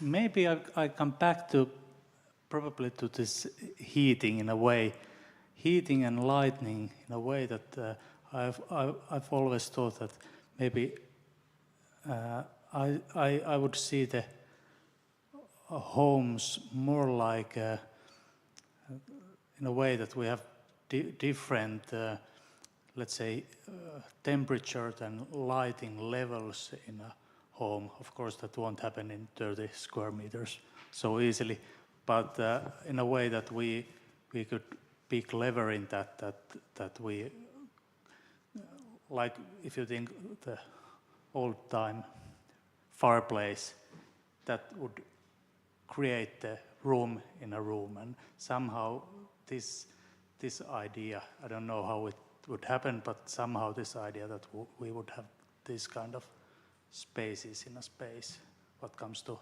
temperature and lighting, would be very interesting. Thank you. Maybe just to swap a bit order, maybe you can, Isa, continue. Me, I didn't have any super imaginative idea yet. I think I got a little bit stuck in the audience question and that question of should we make the Huussi household thing even in apartment blocks in urban contexts. Also perhaps being a researcher specializing in water. I think that it was really interesting to kind of play with that idea. It's also interesting to think of these examples that actually exist in the global south, but I don't know any functioning examples of them in the global north, where actually waste water with human waste is directed into these like aquaponics or constructed wastelands. So in a sense they can function a bit as a water toilet, but still they are kind of led to these water systems of shallow water where sunlight and algae can kind of cleanse the water in this kind of organic process. And then they can actually even grow fish and aquatic species in kind of extensions of those ponds, and studies show that it's completely safe to consume. And I think that these kinds of, like could that way of recycling wastewater be possible for us as well? I mean, it's done in India, in China, in different places in a sustainable way, but... Then Sevra, please. I'll just say something that it came up in the heating conversation, and then Isa has just touched on it with learning from the global south. I mean, I'm thinking about my own domestic environment, because that's the domestic environment I know the best.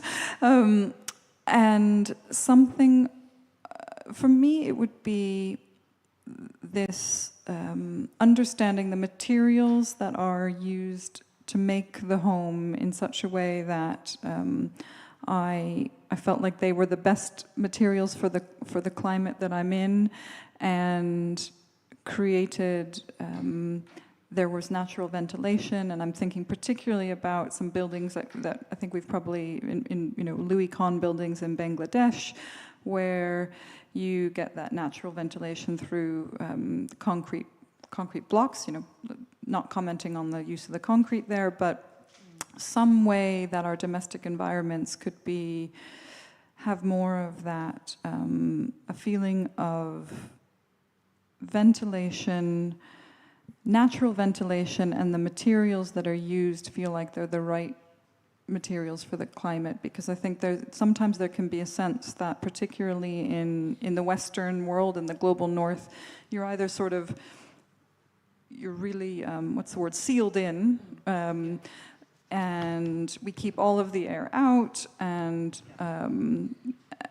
then you have to replace the air with air conditioning and other systems. So just the feeling that there would be a way to live differently in that way, and that I felt like the materials themselves were more responsive to the environment. There's a move at the moment, I think we all know, that to look at the way, in the same way we talk about whole foods, that, to look at sort of whole materials in their natural state, looking at stone, looking at wood, looking at straw. And I'd be really interested in this as a way of changing our domestic environments. And then I, please. Yeah, it was a very difficult question, and I would say that maybe not to redesign, but I would like to put some more emphasis on the floors as such, because I have a feeling that we are so dependent on, let's say, chairs or seating in general, like in this cheerful world. We sit in the offices, and we sit in the public transport, so on. But if we talk about the domestic environment, I think in the domestic environment, it is especially important that you would kind of have this tactile feeling of materials. And I think the floor is in a way the most important of this three-dimensional home, because let's say the ceiling and the walls you might not touch that much, but I think a floor is really something you walk barefooted, you can kind of lie down, you can kind of take advantage of having a nice floor. If you have small kids, they spend a lot of time on the floor and so on. So maybe we can kind of, if these domestic environments are designed, maybe the floor is one of the very important aspects as well. Thank you so much for everybody. Thank you, Aida, for taking us to the ground, to the essence. So this was our big privilege to be here and to hear you and to indeed introduce you to Finimalism. And I hope this becomes a movement that we can share as much as possible, inspiring examples, but also true challenges. Also to inspire indeed the next generation that unfortunately has to deal with quite a lot, but with a hopeful message and indeed see design, architecture as a tool for a better society and a better world. So thank you very much, and let's go and enjoy the good in life, food and each other.